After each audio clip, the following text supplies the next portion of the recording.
Hello everyone and welcome. This is the All 12 Signs video series for Mercury in Virgo, specifically about the retrograde that is coming up. I will be reading for Capricorn in this video. My name's Chloe. I work with card divination, astrology, and I channel energies through my body. This is just one of the ways that I channel. As you can see, my hands are moving around right now. This is independent of my conscious thought, bringing in energies from different dimensions to help us heal, help clear stuck energy, and open up portals to the cosmos for our soul's journey to be more incorporated with our conscious mind. In these videos, I focus on you, right? You are the most consistent thing in your life. The way that I read the cards, the way that I read astrology is predominantly focused on your energy and what's showing up for you, right? The reason why I mention this is like if you're looking, if there's a love situation or a work situation, tarot cards, especially court cards, or there are certain cards that are very much linked into those things, could be read very strongly in that way. Same with astrology, right? The natal chart, in my opinion, is both entirely you and also sometimes very much not you. It can be about other things and other situations that are exterior to your existence that are going on, like people coming into your life. I would read that way in a more personal reading about a specific question or a natal chart or whatever that is. If you're interested in those, do check out the description box where my email address is. Drop me a line and I will get back to you. I like to cater to the client and tailor what I have to offer in relation to what it is that is needed. So I focus on you in these videos, on the inner work, right? The more that we understand ourselves, the more that we peel back the onion layers of the trauma responses and the limiting beliefs, the more that we get to the essence of who we are, and we can gain more confidence despite what may be going on in the world. Despite difficult situations we may find ourselves in, we're able to weather the storm, as well as draw towards us situations, relationships, work situations, friendships that are more in alignment with our soul's frequency, because we have navigated through the waters of trauma in the unconscious mind, right? It's all there, right? Deep in the unconscious space. And so, yeah, I like to focus on that so we can integrate, right? In my personal opinion, I'm a big fan of integration. I don't like cord cutting. I don't like shaming the shadow or the ego, or putting a sense of separation between difficult feelings and really fluffy, lovely feelings. These are all part of the human experience, allowing them to move through you and not shaming them. The more we shame, reject, isolate, abandon, and separate ourselves from certain things, the louder they get, because we're not listening to them, we're not hearing them, we're not allowing their song to be sung, right? It doesn't mean we have to attach ourselves fully to the experience, but we can still hold space for both deep grief as well as serenity, right? We are multifaceted, multi-dimensional beings, and we have the vast capacity to hold everything all at once within us, right? We are the universe manifest in individual form, but it's difficult, right? It's difficult and it takes practice, and it takes being mindful. It takes practice. It really does. We're creatures of habits. We are habits. We are, aren't we, really? We're creatures of habit. So this just takes time to work through. And sometimes the astrology can be really loud and really uncomfortable, and we can get swept up in it, and we can get sucked into that space, those spaces. That's why I love doing these videos. It's why I like all the context, right? I like all the cards on the table, in order for us to have as much information as possible to be able to make informed, autonomous decisions where we're not getting swept away in and overcome by the moment. We are present in it and allowing it to flow through us, right? Giving us perspective, the good, the bad, and the ugly of like, okay, this is what's showing up here. If it's difficult, how can I understand it? And then how can I co-create? And if it's easy, sometimes we then don't put the effort in because it comes so easily. And how do we then work with that, right? So I love talking about all of that in this series. Okay. So in each introduction so far, I have I've been bringing up different themes and pulling cards for us collectively for each of them. The first video, which was Virgo and Leo, that was a collective tarot reading for us all for the Mercury Retrograde. The second video, which was Cancer, that was the opposition with Pisces involving Saturn and Neptune. The Gemini video was my favorite aspect. This is the square with Vesta. So Vesta's an asteroid, she's over in Gemini, and this is my favourite aspect of the whole transit that's happening on the day of the retrograde. So I did a collective reading on that. I talked a lot more about the mythology and why those two energies of Vesta and Mercury are really powerful when they're together. based on the mythology. What was next? What followed? Yeah, so then Taurus and Aries, that was about the grand Earth trine that we're going to have. So we've got Mercury and currently Mars, and then we'll have the Sun in Virgo. We've got Pluto over in Capricorn, and we've got Jupiter and Uranus in Taurus. So this is by sign forming what's called a grand Earth trine. So there's a lot of inspiration and wisdom coming through for this retrograde. I love this retrograde. I think it's brilliant. I think it's very radically life-changing. That even on the unconscious level, it all depends on you and your chart. It's not invalidating any experience, but just so much support coming through with this one. And so that was the Taurus Aries. What was today? That was Pisces and Aquarius. Goodness me, my brain. That was it. So you see these cards here. There's loads more here where I've got the tarot deck charging. These, I pull collective oracle cards for each transit, and I read through the message that wanted to be told through that. And in this introduction, well, what am I going to talk about? So in this introduction, I'm going to be pulling cards and just talking very briefly. This isn't going to be a long one compared to some of the others, about how the fact that people might pop up into your life with this Mercury retrograde.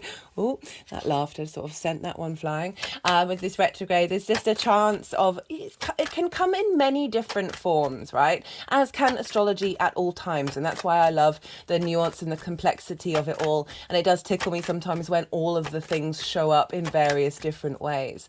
So with retrogrades, planets are going backwards. So there's an element of going back in time, going back in space, and therefore it can bring up connections that we've had in the past, and have them pop up because that energy has been activated, right? And so it can show up in numerous different ways. It depends where you've got Virgo in your chart, because that's going to add a layer of what the themes are showing up for those particular reminiscings or throwbacks.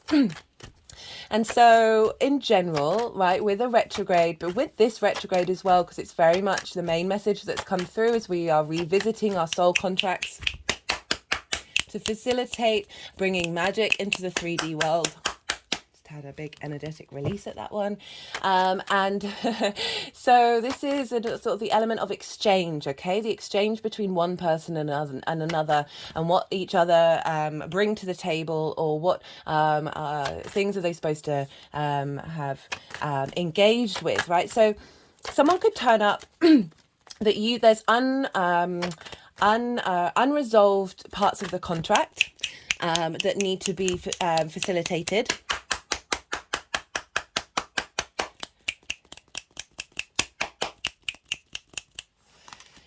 So that could definitely...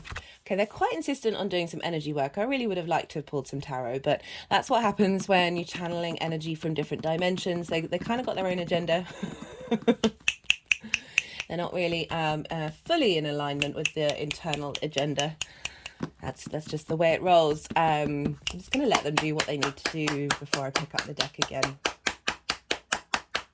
It could very well be that they're currently clearing the energy around those kind of contracts, and helping us clear that energy without needing those people to come back into our lives, especially if it might be trauma inducing. So these three cards separated from the bottom of the deck. We've got the Magician, which is Mercury's card. We've got the King of Pentacles, which is about being able to take action in the 3D world. And we've got the Ten of Cups, which is sort of emotional enlightenment and fulfillment. And it very much feels that some...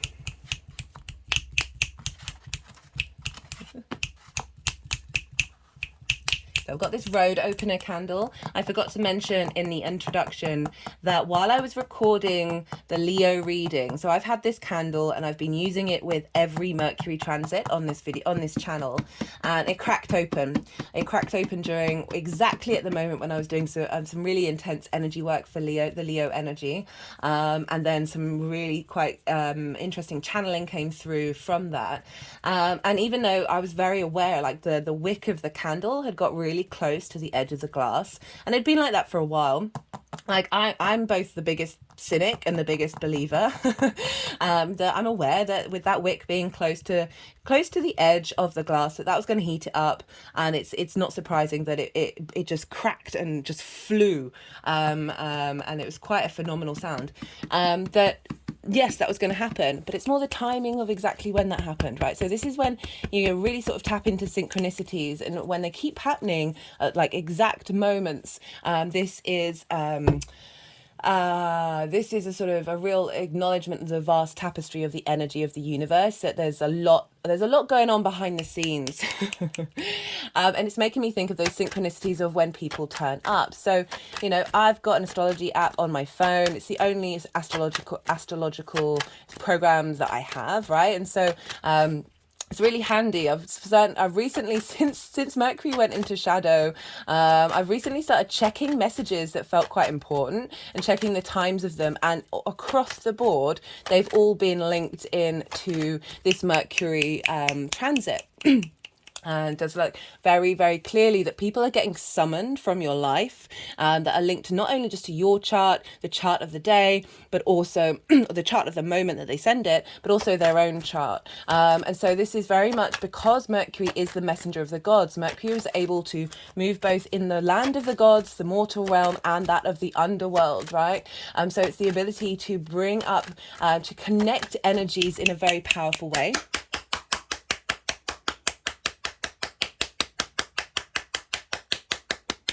I forgot to mention, so they put this by the road opener candle. Road opener candles are great to work with Mercury. Mercury's very much linked into roads, into crossroads, into flow. And they put these 3 cards by that road opener of sort of like, and it's, I'm making a guess here because that's not part of the way that I channel, that the energy work that they were doing was helping clear out energy that sort of not necessarily superfluous, but like the smaller clauses of energy that may be coming through with people that you interact with that are getting cleared out, opening those up and opening up portals for this energy of this strong earth energy coming in, of being able to take action in the 3D world, that facilitates us feeling very confident in ourselves and very knowing that we have all the resources that we need in order to facilitate the enlightenment in our lives, right? This is a rainbow, right? Well, this is the only rainbow in the tarot.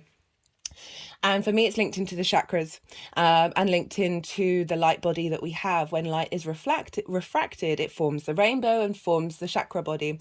And these can look like wheels. In Sanskrit, chakra is the word is wheel, right? The vortexes that we have within us, and when they are in alignment, we are able to draw towards us situations that help us embody this contentment in the 3D world, on an emotional body, in our emotional body in the 3D with this King of Pentacles, that they're just helping bring in energy in order to sort of activate the newer contracts that we're working on.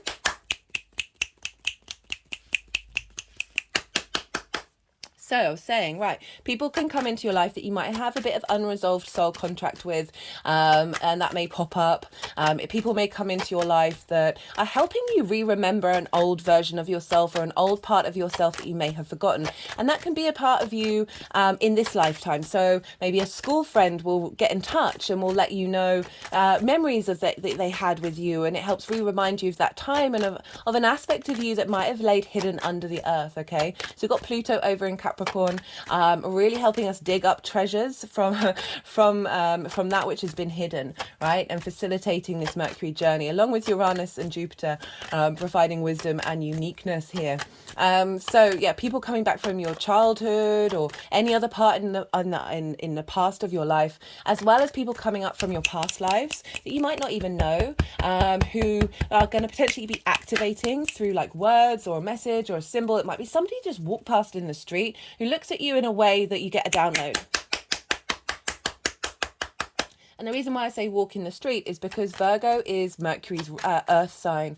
Mercury likes to flow, Mercury likes to move, Mercury likes to go out and about. And the earth sign, it's a social earth sign as well. So going about in your day to day, connecting to nature, whatever that is, but certainly just moving around in a state of meditation with Mercury in this retrograde is a great way of receiving downloads. It can be from the wind, it can be from other people, it can be from something that somebody says in the shop to somebody else. And these can be little little hints. They could be synchronicities where you've been thinking a thought and then somebody not long later says that out loud, right? Those are signals and signs from the universe and from Mercury. Mercury is the messenger of the gods, of letting you know that you're co-creating.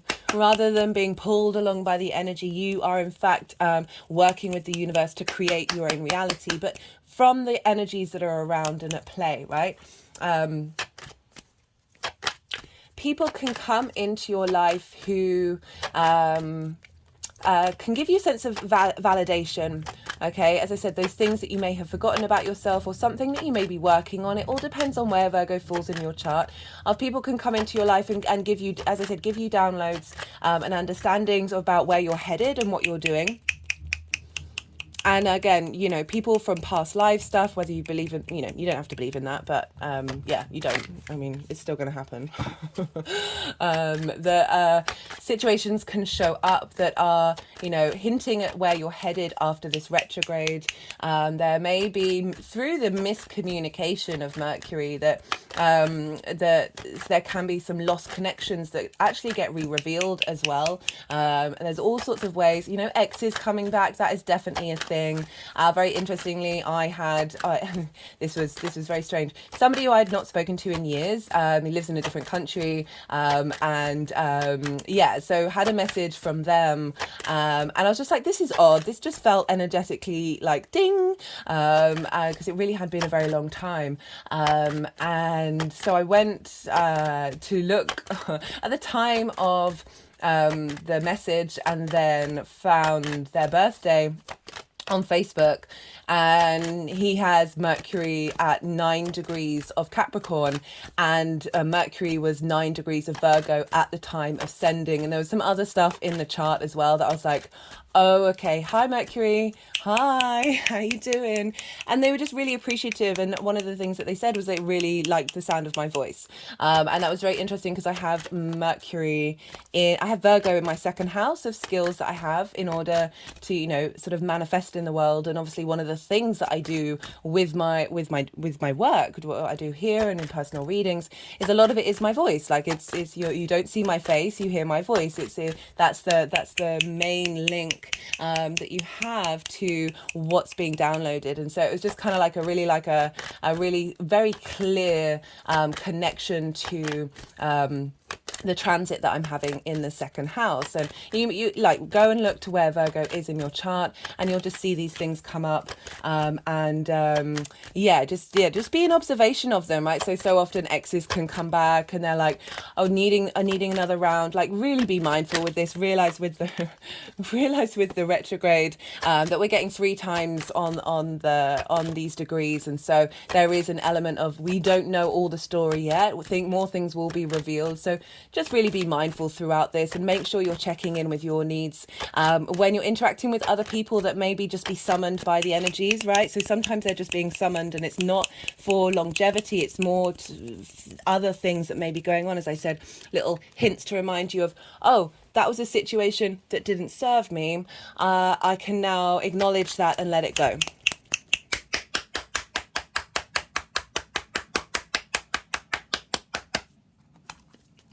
And as I said, there's all those other things that I said at the beginning of the video of just like, you don't know, it doesn't, right, there's a lot of complexity as well, because we've got this Venus retrograde, so there's a lot going on in terms of our personal connections. Okay, so Venus, Mars, the Moon, the Sun and Mercury, these are all personal planets. They're very personal to us, they're very immediate, and so they can bring these connections in that are helping us understand how we respond on a personal level to our surroundings, but they're not necessarily more long-term committed situations.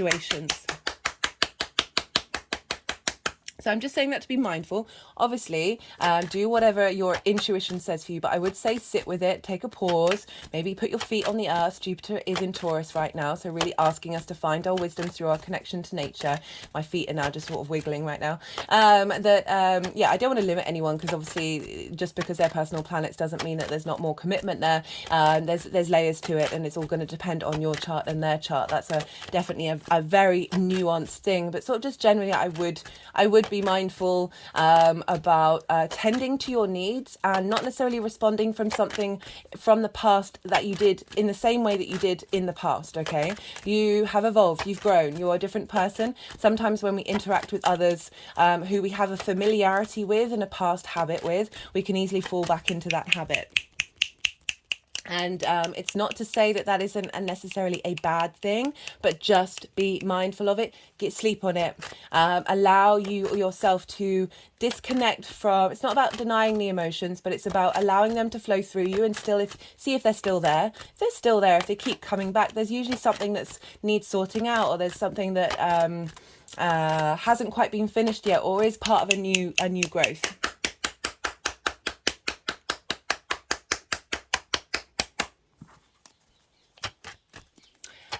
So there's all sorts of connections that can come up during a Mercury retrograde. As I said, Venus is retrograde at the same time. And so we've got a lot of planets. So who else is retrograde? Saturn and Neptune and Pluto. Uranus is going to go retrograde on the 29th of August. Jupiter's going to go retrograde. Oh, I think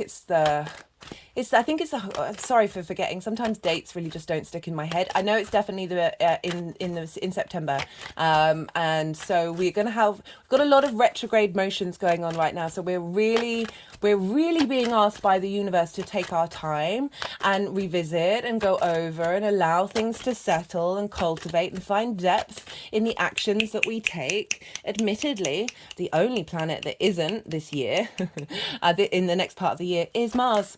Mars is just steaming ahead, doing exactly what Mars wants to do, which I love. Very independent energy. So this is calling us, all the other planets are calling on us to revisit and rethink and add on a layer of depth. And Mars is like, right, I'm going to be me. And so this is you, right? Mars is so independent. Mars is like, I'm going to do what I need to do through the actions. And you're taking those actions with this mindfulness, with this observation energy that we've got with the retrograde. So, really just take a moment when these things show up, sit to what they really make you feel, what's underneath all of it, rather than sort of the instant knee-jerk reaction, because Virgo is an earth sign. This is yin, night in nature, and so it is calling you to be observational. It is calling you to check in with the nuances and figure out what's underneath all of that, and then understand like what energy is there that might be blocked that you can work on by yourself, and you don't necessarily need somebody else to do it, to engage with it. So I've been talking a fair amount. Like my favorite thing to do, as I've always been given necklaces by other people to unravel. It's something that I'm good at. I don't get frustrated. I find it to be some mindful meditation, right? And it's been coming up in the readings, wanting to talk about that. And it's really been, I haven't brought it up before until this transit series, or thought about it, that I'm not a fan of cord cutting. I'm not a fan of separation of energy, because energy just transforms. It doesn't disappear. Like if you're cutting off an energy that's causing discomfort, where is that energy going, right? Where is that energy going? That's just my opinion. It's just how I work. That imagine that energy, rather than sort of cutting the knot out, spending a time doing meditation and imagining that that's unraveling, that it's slowly becoming looser, and it's slowly allowing itself, that energy, to now flow freely, rather than being a stuck ball inside of you, and then transforming that energy into a thing that is freer and lighter and able to move with more ease and facilitate itself in your incarnation in the 3D experience. Okay, interestingly, no more cards are coming out with this.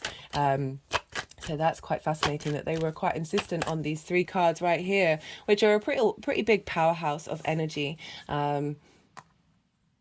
I just wanted to put my snake ring on top of it, so representing the Kundalini energy.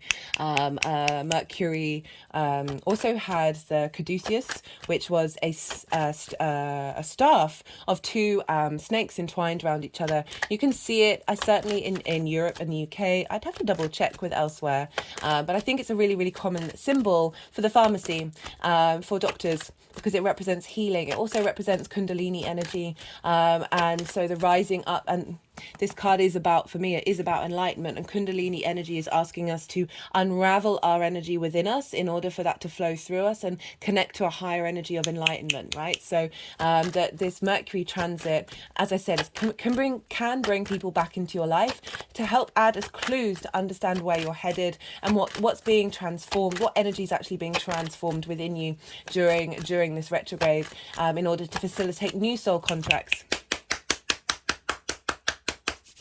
You know, I like that King of Pentacles has come out, because it's kind of representing a sense of maturity, a sense of commitment, a sense of stability, and loyalty to bringing abundance into your 3D world, rather than perhaps more sort of playful, reckless energy, because we are starting a new cycle. This is the first Virgo Mercury retrograde that we're having in 30 years that's opposite Saturn, right? So Saturn hasn't been in Pisces for 30 years. So it's really asking us to walk with a bit more integrity, and not knee-jerk reactions to what feels good.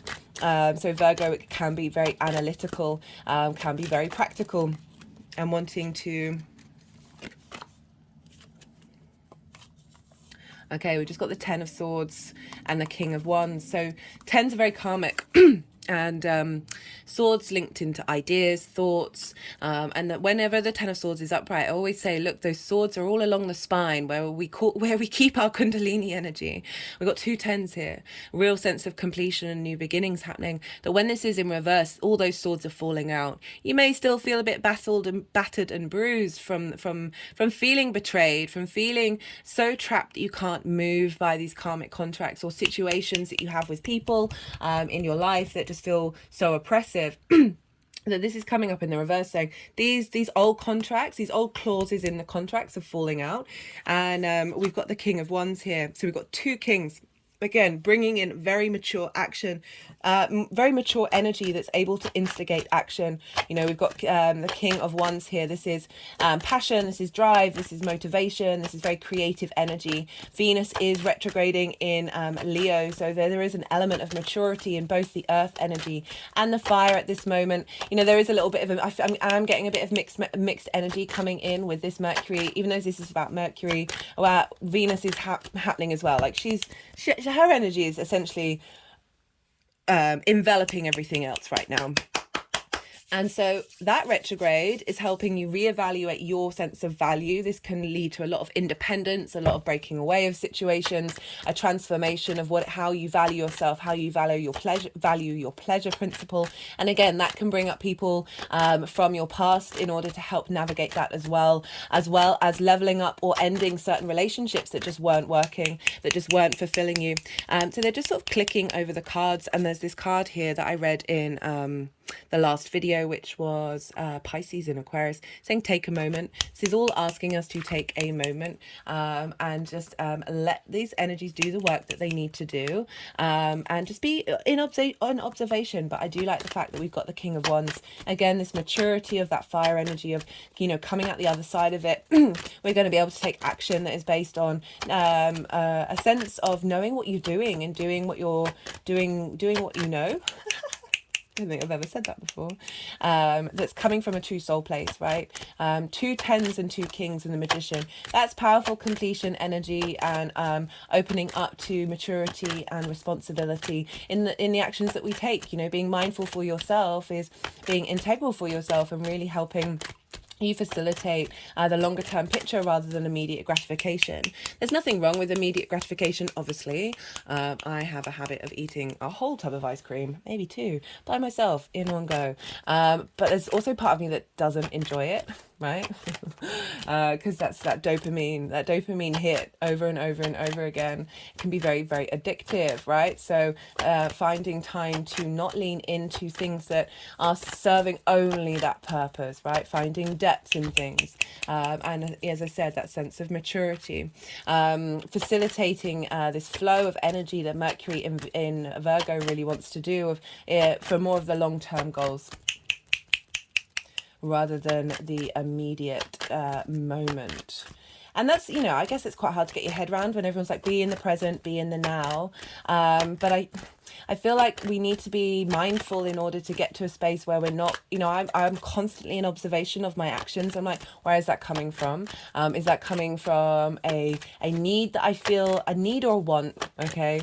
Is that, am I able to sit for a moment and let that pass through me, then see if that comes up again, or is this something that is just completely filling my head? That after a while of you being of taking time to watch your actions and watch what you're doing, you do tend to feel it differently in your body about which ones are connected to. Got the Two of Pentacles and the Four of Wands. So the Two of Pentacles is kind of like survival mode, where you're just juggling, you just keep going. You're not even, this is kind of acknowledging the being in the now moment when it's discordian, or just kind of like because that survival mode is very much different. That moment where you're like, all you can think about is right now, in order to survive rather than in order to thrive. So there's a difference between that, and this is like only being able to think on that and not being able to contemplate and not being able to be present in the moment because you're in that fear space.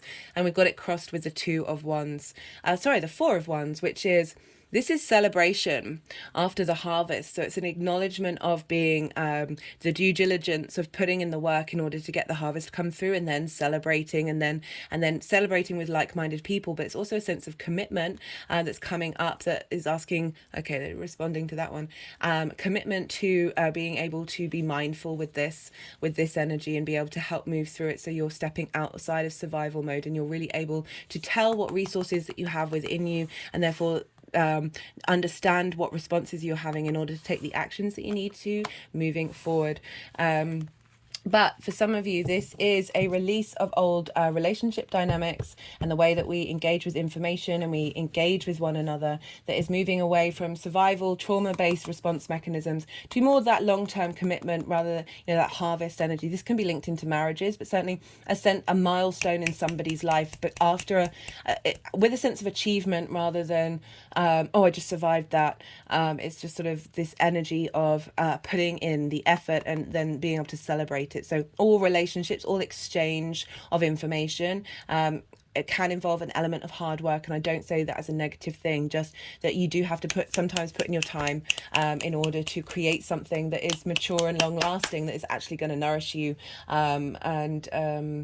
This is not me trying to prioritize a certain way of dealing with people, but you can deal with people on a quick basis, a short basis, with integrity and with meaning. It's not about stipulating long-term committed relationships, not at all, not even slightly. You do what's right for you, but make sure you know what's right for you. Okay, because like we can get very distracted and very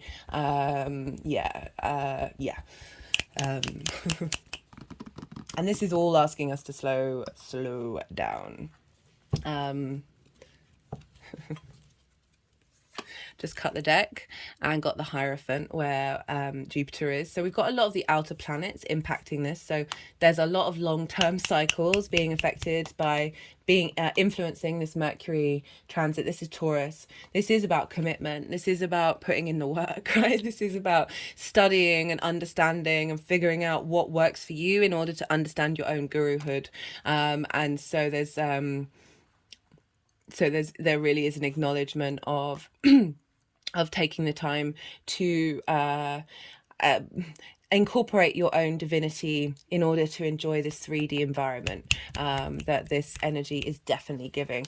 But what's that got to do with people turning up in your life? Well, all of these things are going to be clues and hints to help you sit with and be mindful and understand, okay, what decision making am I making? Am I in survival trauma mode, or am I in long-term commitment, understanding that there's celebration at the end of that?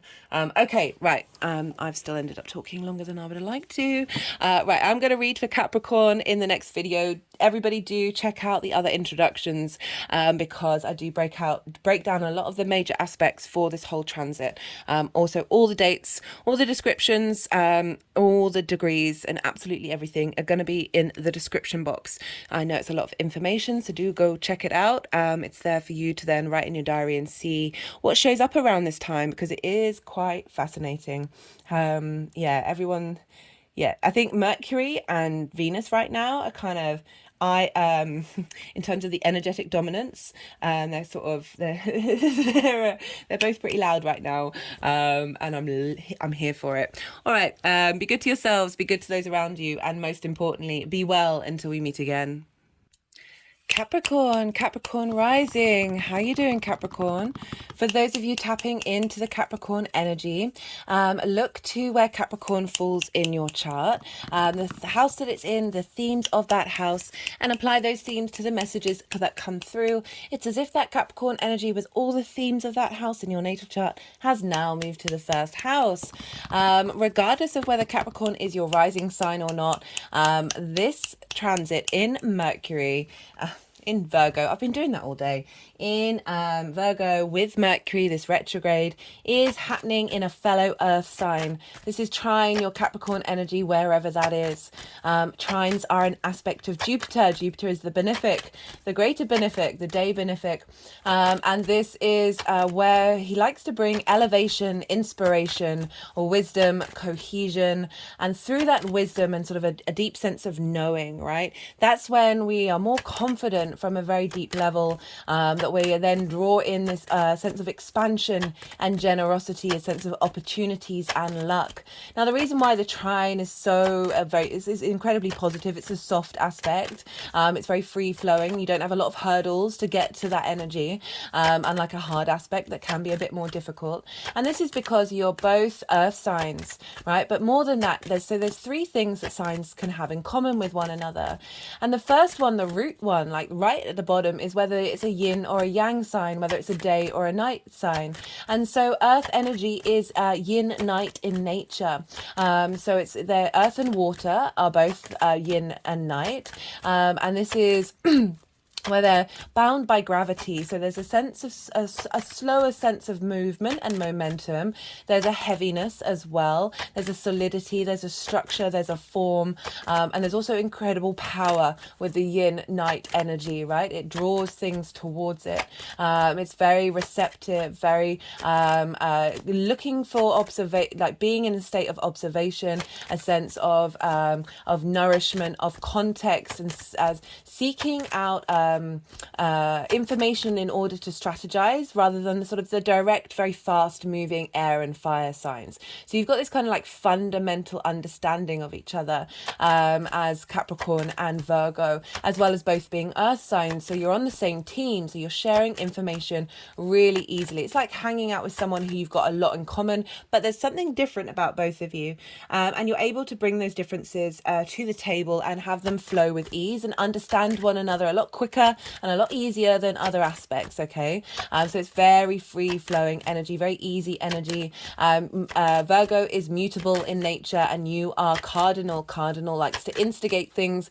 Mutable energy is very adaptive and very easy to change and shift. So there's a lot of instigation energy in order to adapt. Okay, so this cardinal energy, very good at starting things. So I'd really recommend just trying and being playful with this retrograde.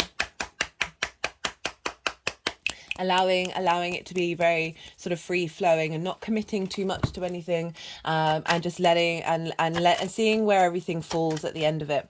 Just going to pause for a second. Just had to pause for a second there, Capricorn. Apologies for that. Right, so what was I talking about? I was talking about a trine.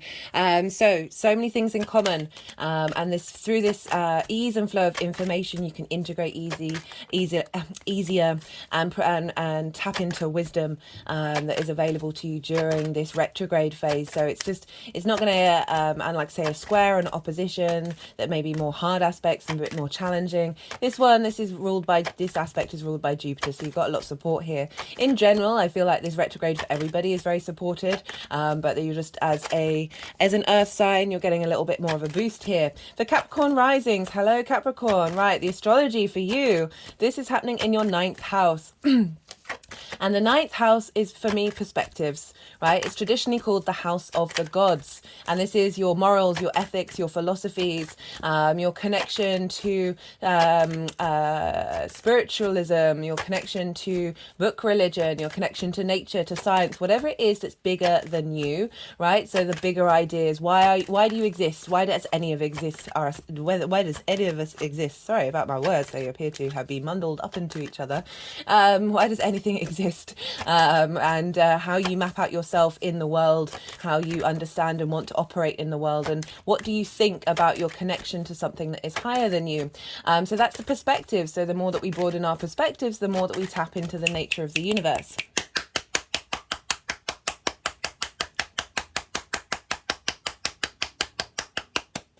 And it's not just that, it's also about teaching and learning, but it's sort of like mastery of something. So mastering of a skill, whatever that may be, dedicating and spending time doing that, right? So I'll talk more about how the retrograde may affect that later on. And so there's a sense of when we've mastered something, or at least establishing a sense of mastery, because obviously every day's a school day and we're always here to learn and grow, that we're then able to broaden our perspective, and through that be able to share that with the way that we embody our perspectives in our day-to-day and with other people. It's also linked into more foreign travel, but I prefer to look at it, so it's about moving somewhere for a longish period of time in order to broaden your perspectives. And so often that's done when we go into a culture that is unfamiliar to us, but I find it's generally just moving into an environment for a longish period of time that is unfamiliar to you.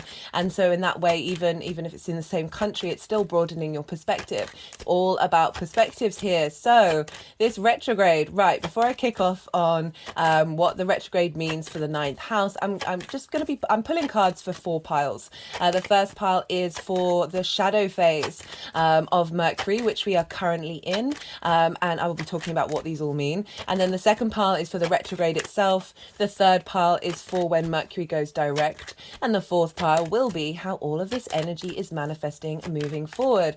Right, so the retrograde is 3 times the charm. Okay, so 3 times the planet goes over the same degrees. This is between 8 degrees and 21 degrees, 51 minutes of Virgo. Everything will be in the description box. So we are currently in shadow phase, which started on the 4th of August. And this is when the planet is moving forwards, but going over the degrees. It's going to retrograde. It's going to stop. Going to slow down, and then it's going to look like it's going backwards in the sky, so going over the same degrees that it's already been over. It's going to stop and slow down again and then move forward, but it's still going to be going over the degrees that it retrograded over. I find with retrogrades, it's not until the planet then moves into the next section that isn't linked into the retrograde that's when things start to kick off. So after everything that we have integrated and learnt, it's all going to depend on your chart. There may be some things that kick off with the direct emotion, but it really, in my opinion, is just it's not going to be fully manifest and start to integrate that manifestation into the next part of the section. So the shadow phase, right, that's what we're working in now, and this is linked into as I said, when the planet is going over the degrees that it's already going to retrograde, that it's going to retrograde over. And this often, the shadow phase can be louder than the retrograde itself. It all depends on your chart. It depends on the transit. I've seen it show up in numerous different ways, but sometimes it can be louder. This is the shadow. This is the unconscious, the magic, the universe sending you clues and hints about what this retrograde is going to mean. And so this can be a really great time just to be in a state of observation about what's going on around you in order to sort of know and navigate the next part of the journey. And so in the retrograde phase, I like to talk about retrogrades in 2 different ways. The first way is, like, imagine you have an appointment somewhere that you've never been to before. And so you've got to plan out your route. You've never walked that way or traveled that way. And so you spend a lot of time on your journey, maybe rechecking your maps and seeing whether you've taken the right road. You're focused more on the road signs and how long it's taking, and maybe being a bit nervous about being late and all of these things. And you're going over a territory that you've not been been over before. And so this is when we're in full learning mode. We're in full digesting all the information that is around us. And that can feel a bit draining. And often the journey there can feel a lot longer than anticipated. But simply because our bodies and all our senses and absolutely everything that's going on with us and our personal experience is absorbing information from the outside world rather than being at ease with something that we're comfortable with. And so it can just feel a bit heavier, a little bit stop-start energy. And then on the way back, right, so this is the retrograde itself. This is when the trip back home actually feels a lot quicker because you're already going over territory that you're familiar with, so your senses aren't in full throttle. We're meaning-making machines. We do this in order to survive and thrive. And so we're not in full throttle of learning mode and digesting all the information around us. This might give us time, say if you're walking, to instead of just focusing on how to get there and the route to get there, you're now looking at the roses that somebody may have planted in their garden, or a shop front that may be really interesting. Or at least you're very much able to do that a lot more than you were on your way there, because for some of us we're still able to do that. I mean it all depends really, like it's just anyway. I do apologize, Capricorn, I don't really know what's going on with me right now. The Ascendant is in Capricorn, so I'm getting a lot of earth energy coming in right now. The moon is also over in Taurus, so and sextiling Saturn, so there's a lot of there's a bit more weight in the energy at the moment. It's sort of, there's asking me to slow down probably. And I'm so used to going very, very fast, that the journey feels a lot quicker on the way back. And as I said, we're not only just in learning mode, but we're also allowing space for contemplation. We're allowing ourselves to engage in the environment, because again, like that, it's kind of like the trine energy of going back, of the more that we are familiar with an environment, the more the ease of flow is, of the more that we're able to contemplate, right? And so that's on the retrograde. We're walking back, and we're still learning, but we're still contemplating. So again, we're still collecting all missed information that we may have got or may have missed on the first route. And then the third time, this is the direct motion. So you've got to get there again, right? But you know your way. You're really comfortable with the way that you're going, and this can often be a time when we're like, oh, I'll just go down this road. I'll just go and see what's over there. Oh, I forgot to move this down. Well, I'll just go and see over there and take a little detour and then get more information that way. So things that we may have missed if things had been direct, right? And if we've just kept on going, we may have missed this particular detour that actually provide us the information that we need, in order to sort of really fulfill the energy, right? Retrogrades bring in depth because we're going over the same territory 3 times. I also link it into learning, right? So say you're learning something for the first time, whether it's taking a course or reading a book or watching a lecture or learning to do a skill for the first time. The first time you're like overloaded, like you're just absorbing what somebody's telling you. The second time you're able to sort of think for yourself a bit more and contemplate. And then the third time, or the time after that and time after that, that's when you're really able to break out of the learning phase and really instigate your own individual experience into it.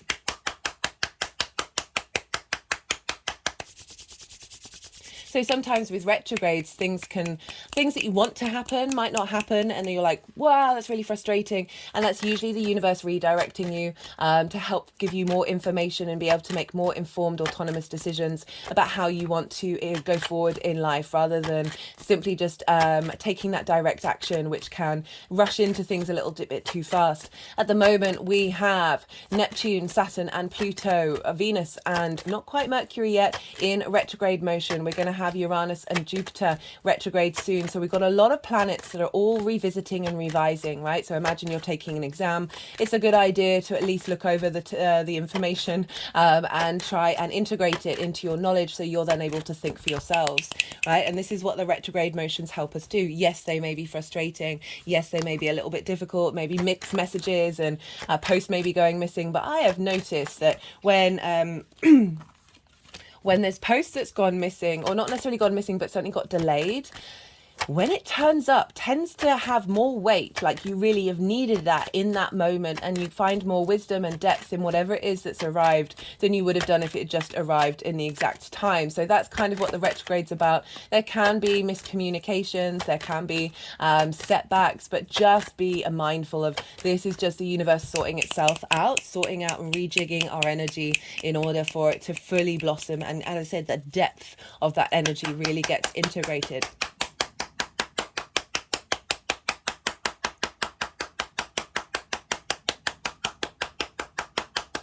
As I said in this introduction, I sort of talked about how people can pop in your life, up in your life for various different reasons, in order to help you navigate and understand and bring depth to your understanding. Right, so how is this showing up in the 9th house for you, Capricorn rising? Well, this is trining your first house, Capricorn rising. This is how you embody your sun or your moon in your actions and your deeds, right? This is the house of self. This is, depends if you've got a day or a night chart, depending on which luminary gets embodied. This is your body, your appearance, your character, your vitality, as well as often how other people see you, because they're seeing you through the lens in which your internal space is extroverted, right? In the majority, obviously, people who are very intimate with you are going to have an understanding of who you are on different levels. And so this is all of this Virgo energy is trining that energy of how you embody yourself. And in the 9th house, this is your philosophies. So you're having a revamp, right? A renovation, sort of a renewal. We haven't had a Mercury in Virgo retrograde opposite Saturn for 30 years. So this is kind of a big deal. This is the first one that we've got in opposition with Saturn in its transit in Pisces. And so this is like Saturn's over in your 3rd house, which is the house of the goddess. If you haven't seen the Saturn transit videos, I do recommend them. There's two. There's one that's like kickstarting what all this energy is about when it first ingressed, and then there's the retrograde, and there'll be more as Saturn changes direction. That we are dealing with this in the house of the goddess. So this is opposite the house of the gods. This is about bringing your big picture philosophies into your day-to-day. This is the house of communication.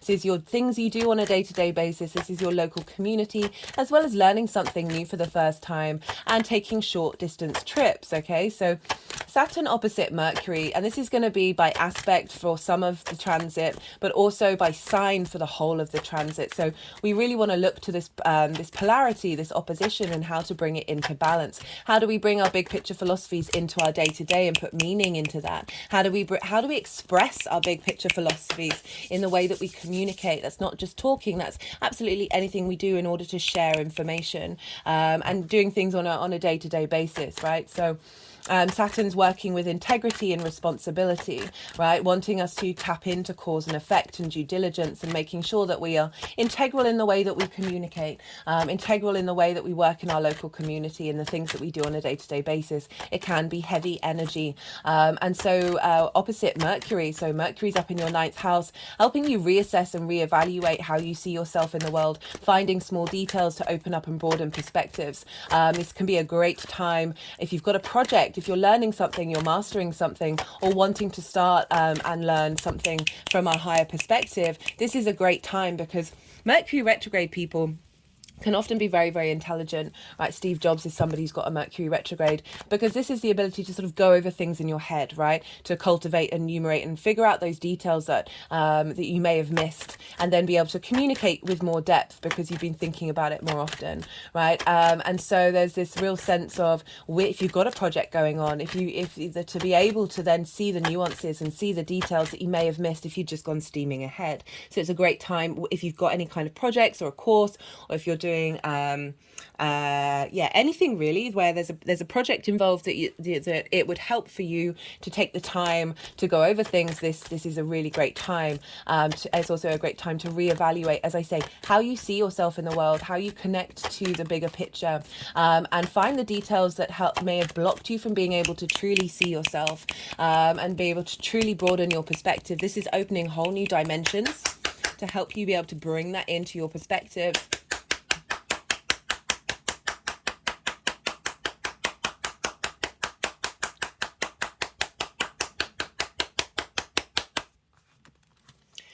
Mercury is in its exaltation in Virgo. So not only does Mercury rule Virgo, but it is raised up high. Okay, it's the only planet that is in its exaltation in its own sign. So we have a very powerful Mercury right now. We are able to understand what needs to be communicated and what needs to be said, right? We're able to contemplate and understand certain ideas that are going to help broaden your perspective for that ninth house transit. Virgo can be critical. Virgo can be judgmental, and that can both be inside into like towards yourself or to the outer world. Okay. So I find with this transit, because of all the support that we're getting from the other planets, that this is helping break away from that self-criticism or that judgment that can either be too negative to the outside world or too negative to the interior space that actually blocks the flow of information. All signs have the capacity of leaning into certain energies that exaggerate it, then take it too far. Everything in moderation, including moderation. A Virgo energy is incredibly observational. It's able to spot things that don't work. So it's a great way of being analytical and having plans of what it needs to do, but it can overplan. It can have an expectation of what things should be, and if they don't live up to that high standards, then there can be an element of self-criticism internally and externally, and this can be good to a point, right? And then it can get incredibly self-destructive and destructive to your relationship with how you see yourself in the universe, right? And to the relationship that you have with your perspectives, that striving for something that, you know, is possible, but perhaps enjoy the moment, right? So I've been getting a lot of energy around have fun with this, be playful with this, and don't take it all too seriously, while also maintaining your own integrity, right? You're able to hold space for both of those energies without having one or the other diminish the importance of what this transit's showing up for. So as I said, you're getting this whole new revamp in how you see yourself, how you collect information that helps broaden your perspective, help finding the depth and the nuance, and finding, like, it's you know, Virgo really likes problems to solve and can often then go and find all the problems and then get really burdened and overworked, and then get a bit burnt out. So this is really calling us to not do that, to be able to instigate some unraveling of energy without letting it completely consume us. There's a sense of being able to find space to be playful in that exploration of problems and not get too fixated on needing it to be a certain way. Even though Virgo is mutable, it can get a little bit stuck. And so it really is calling to lean into that mutable energy of, you know, allowing yourself to be wrong, allowing yourself to not be the stereotypical version of perfect. And the more that we do that, the more we open up the possibilities and explore things that we might not have even considered because they may have not seemed practical. One of the things that I really like about this transit with this opposition with Pisces, especially with the Neptune and Saturn combination, where Saturn is giving structure to that Neptunian ability to bring in all the different realities into one space, that can usually be very overwhelming and very can get us to be incredibly sensitive. Saturn's coming along and giving us support and giving us structure of, like, how do we facilitate the reality of magic in the 3D realm, right? Virgo energy is earth energy, very practical, it's very sociable. Like, having Virgo in the ninth house really helps you see the fundamental issues that may be wrong with the outside world, right? And we can focus a bit more on that and the need to facilitate that and unravel that, right? Virgo energy is often linked into engineers, to editors, and to healers, where they can see where there's a root of the problem, right? And want to change it. But that can lead us into a negative headspace. And I really am getting with this transit that it's allowing us to both embrace the wonder of that Virgo energy without getting trapped in the quagmire of that energy that may in fact block us off from being able to see the whimsy, to see the magic. And that's what I like about this opposition, because we are called with oppositions to find balance in the middle, and not get trapped in one modality or another. So yeah, big revamp in your ninth house of how you see yourself in the world, how you perceive things, perceiving reality differently, being able to see more quantum multidimensional solutions to the two problems, right? Or ways of looking at things, that are having lots of creative ideas coming up about how to facilitate integrating the 5D with the 3D.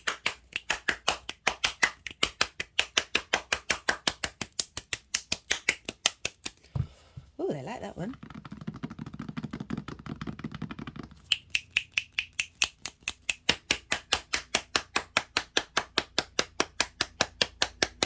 you might want to plan a long trip during this retrograde. That would be a great thing to do, and like really be able to get into the details of things and like do a lot of research and find out what options there are out there for you of where you want to go, like go and immerse yourself somewhere. That could be a really wonderful thing to do with this Mercury retrograde, and acknowledge that you will be going over the old territory. It might be that you're already in a foreign land and you find yourself going back and forth in the same area and just getting really more and more connected to it and establishing more and more neural pathways linked into the perspectives of the place that you're in, and opening up different frequencies.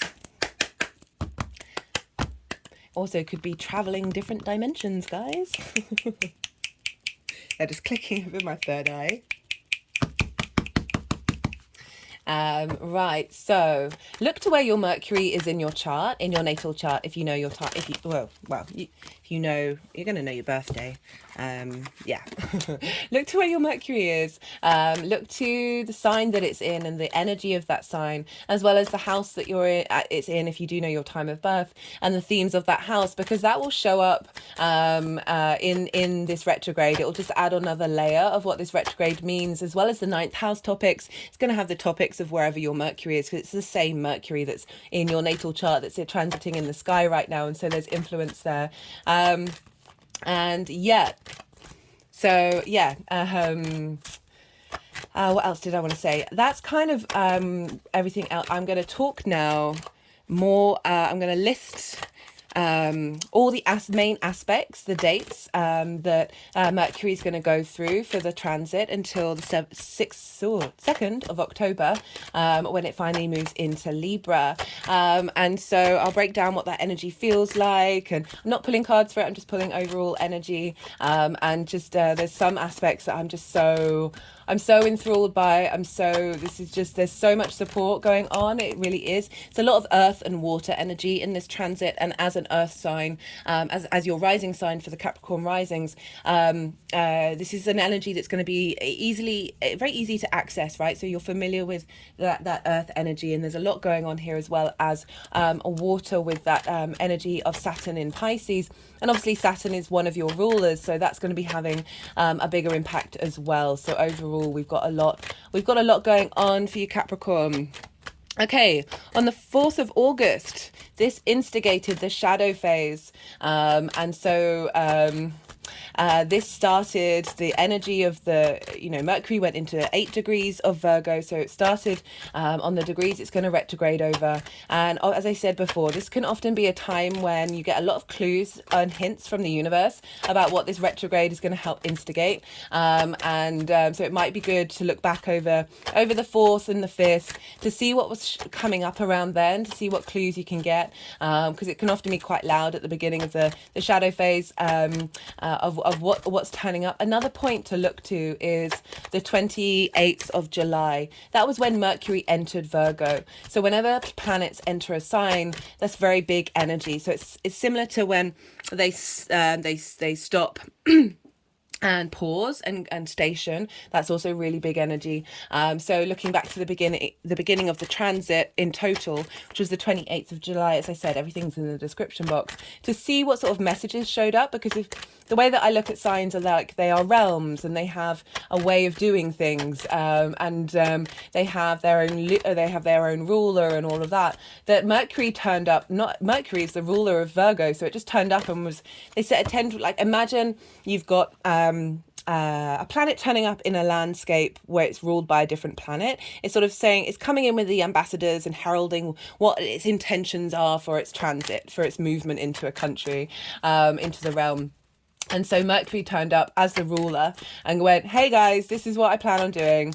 This is what's happening. Everyone get prepared. And it sort of like activates all the degrees in sort of a pre-activation of a sensing of what's going to happen. And so that could have been really loud around the 28th of July of what was showing up then for you, to let you know what was going on with this transit. But let's go back to the 4th. So this was opposite Saturn, and on the same day the moon was conjunct Saturn as well. So we have this Saturn opposition that's playing a big role in this transit of bringing in the magic into the 3D. So showing up in your 3rd house of your communication, Saturn's wanting you to really speak with or integrity and acknowledge cause and effect. And so Saturn's a longer term transit, and so a longer term cycle planet, and so it's really instigating things that are going to sit with us for a longer period of time. And so Saturn really is working on your integrity in the way that you communicate, amongst other things. And so the intention of Saturn and its journey in Pisces is feeding into Mercury in a very powerful position. So Mercury is not only in its own sign, but it's exalted. So the energies of Mercury and Virgo are raised up high. It's a higher vibrational frequency, very powerful Mercury that's then able to take the messages from Saturn and integrate it right into the shadow. So Saturn's helping you understand your foundations and what needs to be what needs to be shaken up in order to make sure that those foundations are strong in the way that you communicate your perspectives, right, to others. How do you bring your perspectives into your day to day? Mercury is really going to be helping that with the strength and support of the responsibility and the duty of Saturn, feeding its energy into Mercury on that day. And also the moon, right? So the moon in the sign of Pisces, lots of intuitive hits about what's coming up as well, where your needs are being met or not met, how your needs can be elevated, how you nourish yourself and others in the way that you express your perspectives, can very much be themes that have came up around then. I remember that day, like I woke up with a headache and a sore throat, and I don't get headaches very often anymore. I used to in my old profession nearly every day, now not so much. And when that happened, I was like, oh, that's the mind and the throat, how I communicate. So often we can get physical symptoms to the energetic download integration. So very much sort of a rejigging of the physical form in order to make way for the energetic upgrade. And so I was like, oh, okay, that's what's going on. But I'd really wish I rather didn't have that headache. So that's what showed up for me, as well as other little hints around where I have Virgo in my chart that have now since faded away. So it was really interesting just to bear witness to that, to see what was going on, as sort of understanding that may be things that pop up in the future. So yeah, look around that time, and regardless if you don't remember anything, that it doesn't diminish the experience that you're going to have. It's just sometimes quite helpful, but also just experience life from moment to moment, and that will open up the world to you.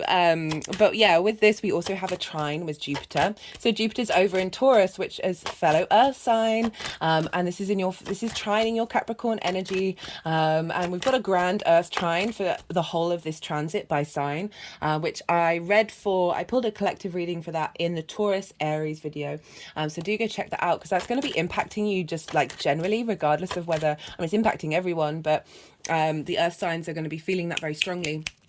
And that is going to be just generally knocking around for a while now, and so we've got Jupiter over in Taurus, which is your creation energy, Capricorn rising. This is the house of goods, this is the house of joy, this is the place where you get your spring in your step.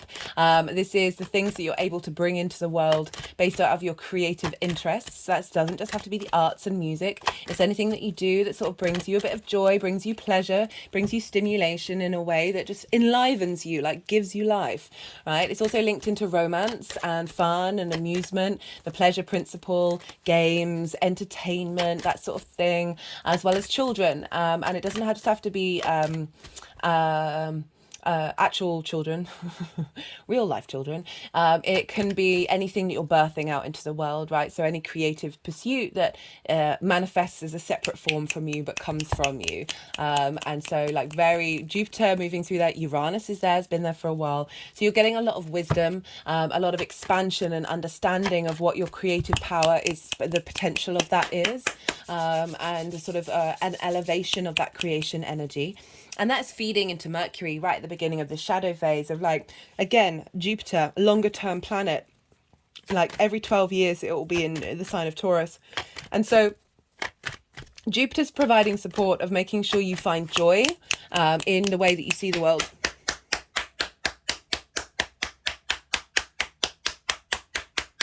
Like making sure your pleasure principle, your creative outlet is being fed and nourished by the way that your perspectives, your connection to something that is higher than you. And I really, really like this combination. It's very, very creative, but from a higher perspective, and being able to bring meaning into your existence from a place of joy.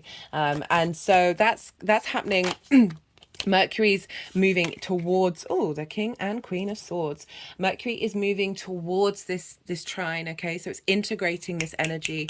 It's very excited about this energy. And then on the 9th or 10th of August, depending on where you live, this is the exact trine with Jupiter. So this is a real sort of imprint in this retrograde. And the shadow phase is still part of the whole retrograde cycle of what's coming up from your unconscious space. The 5th house, where Jupiter is in Taurus, is also linked into the inner child.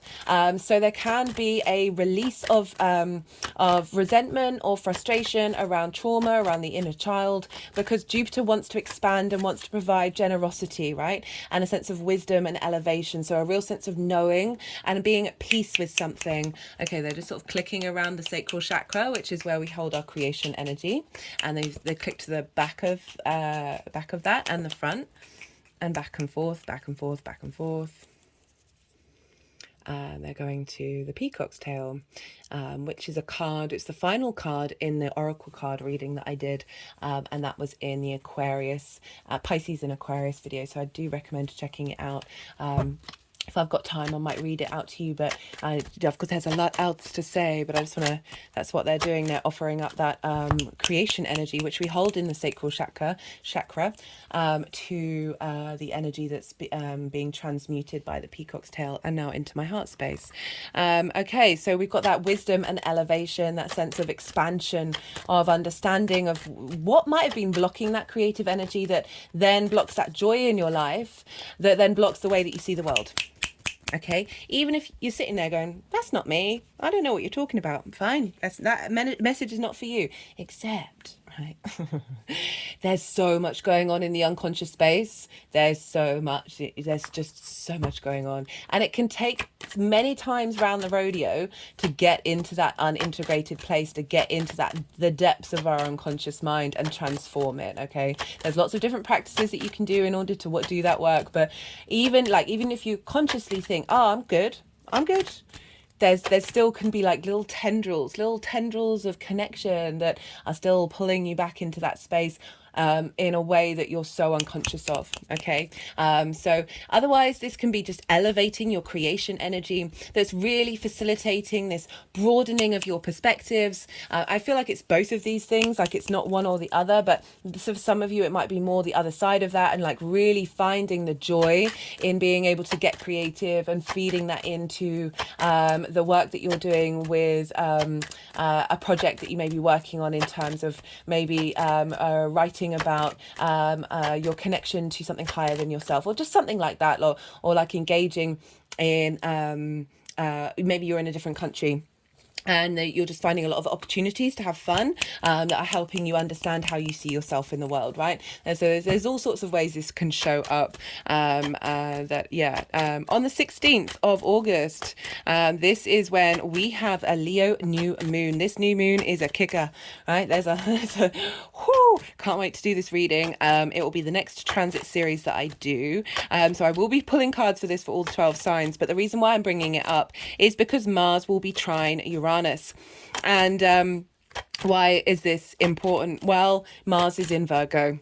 So what's going on with Mars is Mercury's having an impact on what's going on with Mars. And so there's an energetic transfer between Uranus, Mars and Mercury. And, Mars in Virgo, very good at taking action, going out and about, perhaps going to different countries, perhaps finding the motivation to commit to learning and mastering a skill, finding the motivation to take action, to broaden and understand your perspectives and how you see yourself in the world.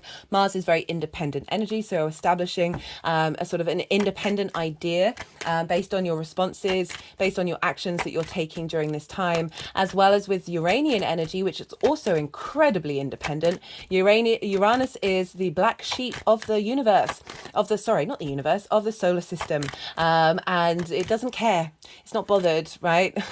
Its axis is opposite to everybody else's. Its north pole points towards the sun. All its moons are rotating backwards. They are all in retrograde motion, and so it's constant. Like, this is where the really clever energy comes in, right? Of Uranus, like very innovative, very maverick, very inventive energy, because it's not conformed to social norms, so it's able to break free of conventional ways of thinking that then has it be seen as sort of the outlier of the rebel of the solar system. But remember, its north pole points towards the sun, so its focus is still the center of the solar system, which I love, because that means the universe, the solar system, wants us to be free.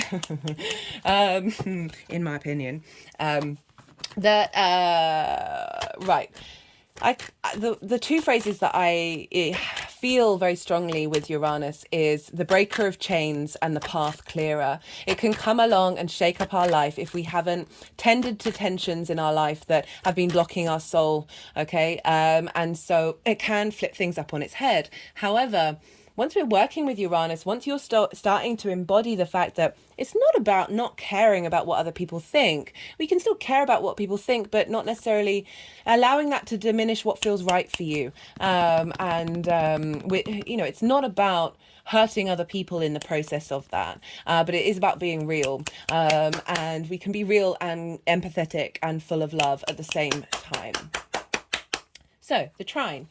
So Uranus over in the 5th house has been there for a while for you, helping you get in touch with different ways of expressing your creativity, perhaps expressing yourself in ways that are like the front runners of what's going on in the world, in the way that you understand what it is to be creative, where you're finding your joy. And so with this trine to Mars is like finding inspiration, very independent expressions of your individual form of creativity that is feeding into your actions of how you take of the actions that you take in understanding how you see yourself in the world. So taking action that facilitate this real embodiment of self, of your creative energy.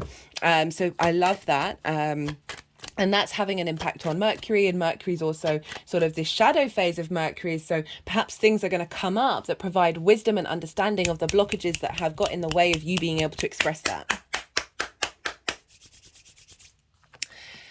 On the 23rd, this is the day Mercury goes retrograde. So it's got to the other end. It's now slowed down and it's stopping. Okay. Before it goes retrograde, the sun enters Virgo. This is a big shift in the energy. Whereas before this, Mercury was governing Mars, because Mars was in the sign of Virgo, and so Mercury was influencing not only Mars but the signs that Mars rules, and that is Scorpio and Aries. And excuse me one second, sorry about that, just had to hydrate. Right, so as I was saying, Mercury's been governing Mars and therefore governing Aries and Scorpio, and what's been going on there and what's been showing up in those areas of your life. Now, the moment the sun moves into Virgo, the whole chart is going to be governed by Mercury. All of it. And I'll break it down why. The only time it's not going to be governing absolutely everybody in the chart is when the moon is in its own sign in Cancer. The rest of the time, all the signs, all the planets are going to be governed by the influence of Mercury in its own sign, in its exaltation. So this is why I find that this retrograde is pretty big. Okay, so this is on the day of the retrograde. So that station energy that I told you is really powerful. Right, the example that I've been giving in the readings is when Saturn went retrograde very recently. So it's very fresh in our minds. Saturn is in the sign of Pisces, which is very commonly linked into the ocean. Saturn's about due diligence. If you're not acknowledging cause and effect, if you're not making sure your foundations are strong, it's going to come along and shake things up. Now, what happened the moment it went retrograde, when it stationed? The submarine Excuse me, I just drank some water. The submarine is the submarine that was looking for the not looking for the Titanic. That was going down to the Titanic, imploded in the ocean. Why did it do that? Well, because they didn't do the health and safety checks. They didn't do the routine maintenance that they needed to do, that they were told to do. I think it was a year beforehand or a year and a half beforehand. So it's not me making light of the deaths of the people in there in any way, shape, or form. It's just sometimes the astrology will show up as a very literal metaphor that we can use in our daily lives, right? You know, this they didn't do what they needed to do in the ocean, right? Saturn, there's a lot of other stuff that's happened about the ocean with this Saturn retrograde, where Saturn's basically saying, if you're going to go down there and you're not going to do your due diligence, stuff's going to go wrong. We know less about the sea than we do about the sky. Okay, so it's cause and effect right there. It's integrity. If you're not working with integrity when you're hanging out in the ocean, danger, danger, danger. Okay, so that's a really strong example of Saturn telling us, look, if you're not doing your due diligence wherever Pisces is in your chart, something's going to go wrong, because I'm here to come and make sure that these foundations will last for the next 30 years. Okay, so that's an example of the power of what can happen at a station. And the reason why I'm really highlighting this is because the sun will have moved into Virgo, and the whole of your chart will be governed by this Mercury station. And so let's break down the chain of energy. So Pluto's in Capricorn. Capricorn is ruled by Saturn. Saturn and Neptune are in Pisces, which is ruled by Jupiter. Jupiter is in the Hellenistic principles, which is what I work with, as well as my own intuition. Jupiter is in Taurus, along with Uranus, that is ruled by Venus. Venus is over in Leo, which is ruled by the Sun. And so before the Sun entered Virgo, the buck was stopping with the Sun for all the other planets apart from Mercury and Mars. Now that the sun has moved into Virgo, who rules Virgo? Mercury. Where's Mercury? In the sign of Virgo. So absolutely everything. So all the signs that all those other planets rule are being influenced by Mercury. So this is a full holistic whoosh of the whole chart going, right, how are we revamping the whole thing from this position?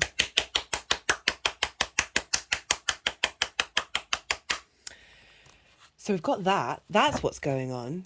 But my favorite aspect. So if you haven't watched it, on the Gemini video, I pulled cards for this particular aspect, and I talk a lot more about the mythology. I will break it down in a shortened version in this video, but I love this. I love this aspect. It's my favorite, absolute favorite. So on the day of this retrograde, Mercury in Virgo will be square Vesta in Gemini. Gemini is ruled by Mercury. This is a very powerful aspect that's happening on the day of the retrograde. So this is the integrating of the deep learning that we've been already sort of subtly, energetically working on for the last, however, was it 2 weeks? Yeah, around 2-3 weeks. So Vesta. These two energies are kin, right? Traditionally, they were always celebrated together or honored together. They are in all the homes in the Roman and Greek times. They would find idols of Vesta and Mercury, or Hestia and Hermes for the Greek. And these are just representations of energies that go a lot deeper, that you can find all around the world, right? So they're very... let me explain Vesta. So Vesta was linked into the hearth, you know, the fire, that which we cook our food on, that which brings us light and warmth, what we gather around and tell each other stories. It is the inner world. It's the inner domestic plane. There's a sense of devotion that she calls upon us and asks us to honour the sanctity of that which is sacred in the internal space. And so it's not just about, it is your internal domestic space, but it's also the internal domestic space within you. Mercury, very much traditionally more the extrovert rather than the introverted energy of Vesta. And I'm not saying that in a negative way either way. Both of those energies are phenomenal, and we need both of them in order to exist in balance. So Mercury, the extroverted energy of going out in the world, the sense of need for movement, of flow out in the outside world, was very much linked into the herdsmen, the merchants, those who travel, the protector of the travelers. He was also linked in one of his very primal energies was that of the hunter, of that who hunted, who moved fast and traveled wide, right? And so often, if you think about it, hunters who would roam around would probably take messages from one village to the other, and then that turned into herdsmen who would be traveling around either to market or to find new pasture, and would be sharing the knowledge that they found on that they with the people that they met on the roads that they walked along. So there was a combination of this sense of movement and this transfer of information, right?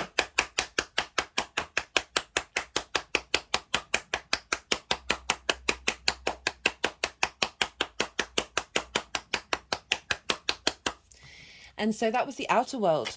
And so in all houses, it didn't matter what size they were, there would be an idol or at least an altar of representation to both of those parties together.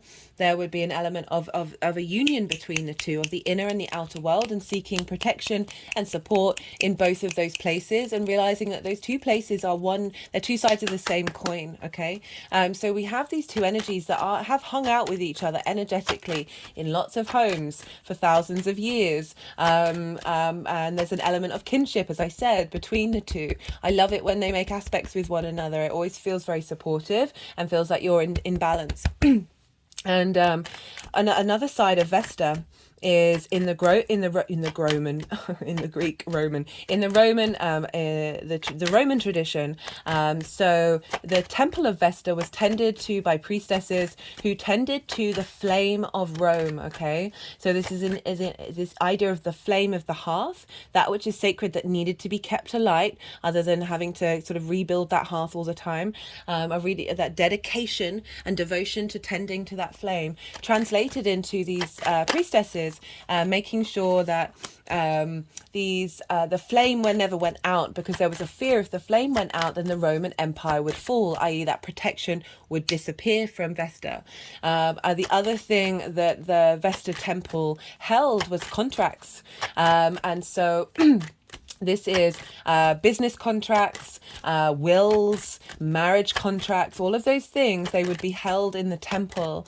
And this is because there was a lot of treachery going on in the Roman times, and you didn't want people coming in and altering your will and, say, changing the line of inheritance or something, or changing a business contract to favour one person over the other. So these contracts would be held, there would be the sense of sanctity in where they were being held, that they wouldn't be accessed by other people, and what was bound between the two parties, what was agreed upon with integrity, would be upheld. Mercury is also very much linked into contracts. I can't remember if I've said in this video, but it's certainly said by astrologers that maybe it's not a good idea to sign contracts during this time, because you might have to go back over the same territory, and there might be something that you've missed, and now you're locked into a legally binding contract that can't be changed. As I said, I think I did mention it. Go with your instinct, sit with it, but also do what's right for you. Like, don't necessarily let astrology scare you from doing things, okay? That Mercury is very much linked into contracts, commerce contracts, this exchange, like this honoring of what's going to happen, of that share of information. And also one of the etymology of Hermai, which is the Greek name of Mercury, is strap, is bind, the sense of binding two things together, and the connection, the meaning making machines that we are, of binding ideas and binding thoughts and binding understandings of words, helps us create language and helps us ability to create communities and spread out and exchange of ideas and information, and be able to bring about a sense of commonality and a flow in the way that we exchange and share information. It makes it more easier because we're able to connect meaning to things, but also in terms of that contract of that which binds. Okay, Mercury was also very known to not be bound, so even though he has the capacity to bind things by sharing the messages, he's not bound by those messages himself. very much in a lot of his myths, he is sharing messages from one god to the other, or gods to mortals, but he's just the intermediary, right? He's not bound by what that message means. And so there's a sort of trickster energy of Mercury, of being able to... Sorry, I've just noticed I've got a spider on my table that I've had for, oh God, must be over a month now. And I haven't seen it for a couple of days, and I've just seen it and it's made me happy. Okay, so not getting trapped in the web. Mercury doesn't get trapped, but we can get trapped, and that's the thing. We have the vast capacity to do so. My point is about the contracts. Is this square on the day of the retrograde is in both of the signs of Mercury. Okay, so Mercury's influencing what's going on with Gemini at this time, and leveling up that area of our chart. And so what's the message that's been coming through in these readings is this is a time, especially given the power of it's like this first time in 30 years, we are going over the clauses in our soul contract. Okay, I feel like we're always doing this, but this is like a bigger renovation. This is like an overhaul. And so we're spending time in this retrograde to sit and think about what it is that is going into this new soul contract, or this upgrade. That just came flying out. That what wishes do we have? You don't have to be conscious about this. Like, I've seen astrology countless times show up in people's lives and they've got no idea, and it's really loud. And it's really like, oh, okay, there you go, that's exactly what that energy is saying is going to happen, and there it is. So I don't think we miss out on it, but it is a thing mindfully to sit with. I always say this because I don't want to invalidate anybody's experience, whether like, well, this isn't showing up. It may be showing up in very subtle ways that you don't necessarily see the results of until later on in a different part of the cycle. Some of you, it can show up really loudly. It all depends on a lot of other timing techniques from the Hellenistic period that are used more in natal charts than I would use in these readings, because they are specific to each individual. So this is why there are so many nuances, and that's what I love about astrology, because it does highlight the fact that we are all unique beings running around in this absolutely ridiculous thing called the universe. Love it though. Right, so we are, with this retrograde, we are reassessing contract clauses. We are seeing what still works. We're coming back to the party with spirit and going, hey, what about this clause? This clause hasn't, I've done this. I've sorted this one out. This one's done. Let's change this into something else. So there's a complete reassessment, not only to the contracts you have with spirit and your soul, but also the contracts that you have with yourself, and the way that you communicate with yourself, and the way that you commit to yourself as well. Maybe spend this time in contemplation about, if you were going to enter into a contract with yourself that was binding, what would you do? Right? What would you say? What would be in it? And really spend time thinking about that, because that might just help create an environment to bring that in as well. And so this squares are an aspect of Mars, can bring about conflict, drama, frustration, right? Winning at all costs. This is a 90-degree angle. This is between two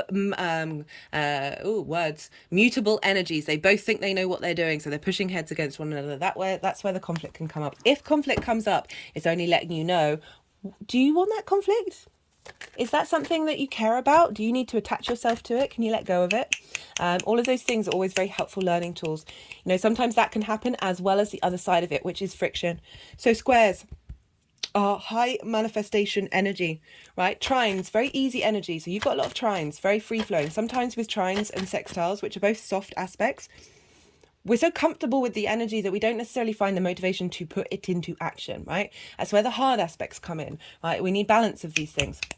And so the fact that we've got this square, I really love it, because we need friction in order to create in this 3D linear time frame construct reality that we're very consciously aware of, right? Without friction, we wouldn't have atoms rubbing up against one another to create time and space. Therefore, that square is a brilliant manifestation energy, and it's happening right at the beginning of the retrograde. So it's instilling this intention of manifesting new contracts, manifesting adaptations, a renewal, a regeneration of the contract that we signed up to, right? Like, this is a pivot point. So I always feel like there's loads and loads of soul contracts that we're constantly engagement with, but there are pivot points in the astrology that are like, this is a time when things are changing, this is a time when we're evolving, and then we spend time integrating that particular cycle, and then we can navigate these energies by really working out what's fundamental to us. And the more that we do that, we can sort of clear out the sort of lower level stuff that we've already sort of completed in our own internal space.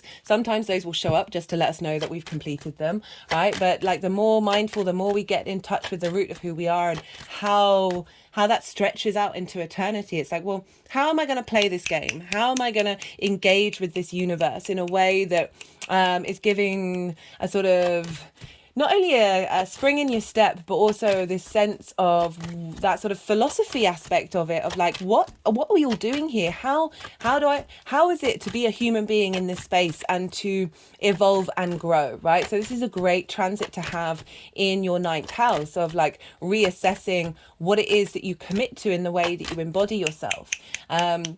And Gemini is over in your sixth house of work, health, and routines. Vesta is moving through there, giving you a sense of devotion and dedication, a sense of sanctity in the work that you're doing, and the way that you're taking care of your health and your routines. And this is feeding into, okay, how are we committing to yourself in the bigger picture? That is facilitating a new commitment to the way that you embody that idea in the way that you work, embody that in the way that you take care of your health. The sixth house is the adult in the room, right? We can really struggle with that because we've often got a lot of neglect there that we then recreate from our own childhood or past lives or ancestors that we're holding space for. We can recreate that neglect in not being able to be the adult in the room for ourselves. This transit, I feel, is helping integrate and either level up whatever adult in the room you've already got, or help instigate a stronger version of that in order to honor that devotion of tending to your inner flame, tending to your health, tending to your body, healthy mind, tending to the way that you work and doing it in a devotional practice. I really like that one.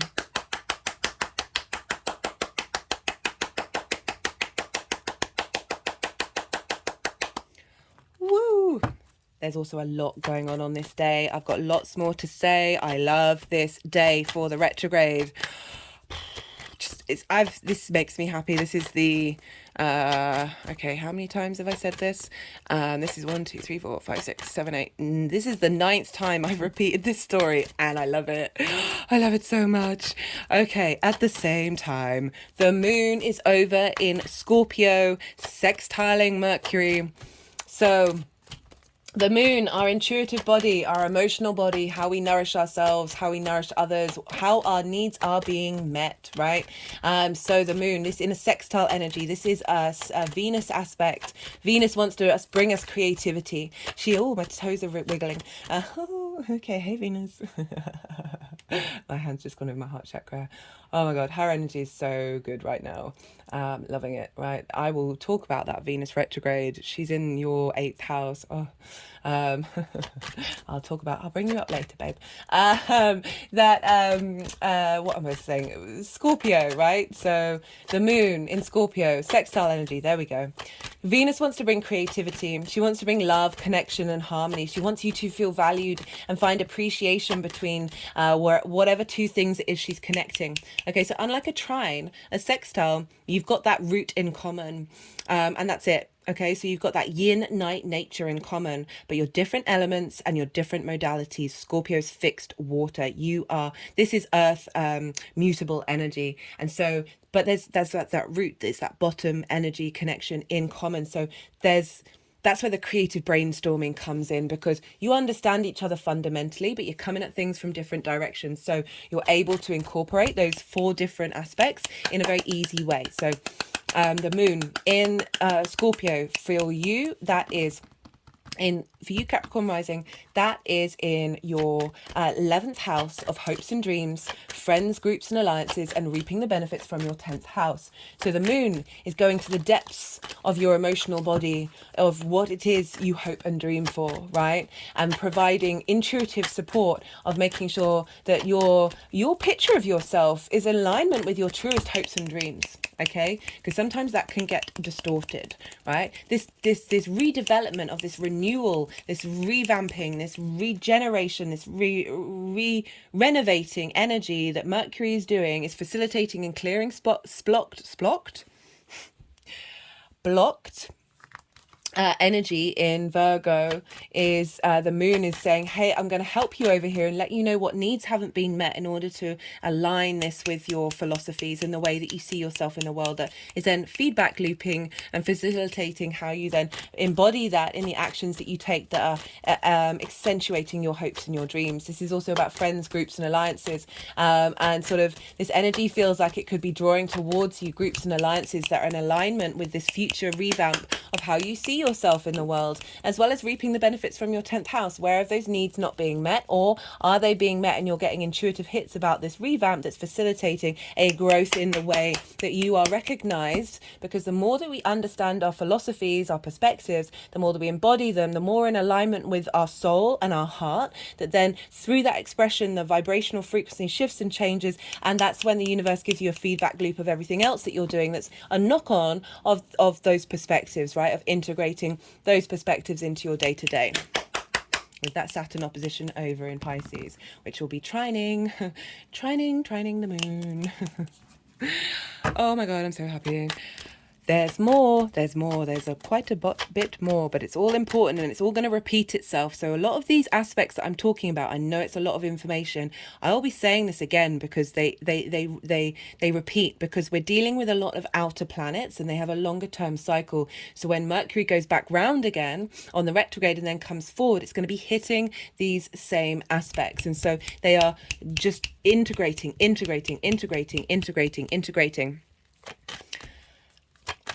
Mercury will be trine Uranus over in your 5th house of your creation energy. Now, I've already spoken about that in terms of the trine with Mars. Mars is still kind of involved, right? So Mercury is at 21 degrees and 51 minutes. Mars is at 27. This is 5 degrees away. It's still a conjunction. So it's still going to be trining Uranus as well. So Mercury and Mars are trining Uranus. And so Uranus is helping you uncover your individual confidence to be able to express your creativity without fear of what societal norms think, and therefore that is giving you the motivation and drive, Mars, and the information you need to know on this retrograde of how to integrate that higher perspective, that maverick, innovative, inventive energy of Uranus that is pointing its North Star towards the sun. So actually it's in alignment with the center of the solar system, which is the portal to the universe, right? So really tapping into some galactic energy. Not only that, let's bring in Pluto. Hey Pluto,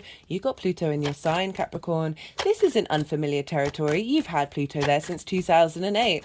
I really feel with this particular Pluto ingress, right? So it's going to go back into Aquarius, can then go back into Capricorn again, that this one is a mixture of helping us face whatever residual fears that we have in this area of our chart, and more the energy of, so the thing with Pluto is in traditional astrology, it was linked into the riches under the ground, right? The underworld. Okay, this was linked into minerals and precious gems. Okay, so this is all about Pluto unearthing treasures that were always within us that just we've forgotten in this lifetime. Okay, and so Pluto is unearthing this magnetism and power that you have in order to express yourself. This intensity, this ability to be very confident in its needs and its wants. And this is trining Uranus, which is very independent energy of your creation energy, coming up with wisdom and elevation and expansion of this magnetism of the treasures deep within you, in how you express yourself individually in your creative energy. And all of this is feeding in a grand Earth trine with Mercury and Mars, in like instigating the beginning of this retrograde. So not only are we renewing contracts with Vesta, we are instilling independence and magnetism and power, and that's not about power of diminishing other people's power. Yes, Pluto can be linked into obsession and possession, but we're moving away from that dynamic.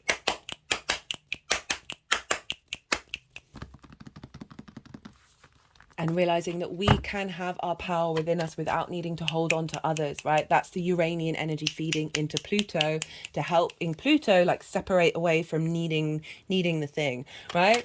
And so love, love, love, love, love, love. This energy is also linked into Mars as well, of like giving us power and motivation and intensity and transformation to be able to express our perspectives in our actions and the way that we move through our world and be driven by those.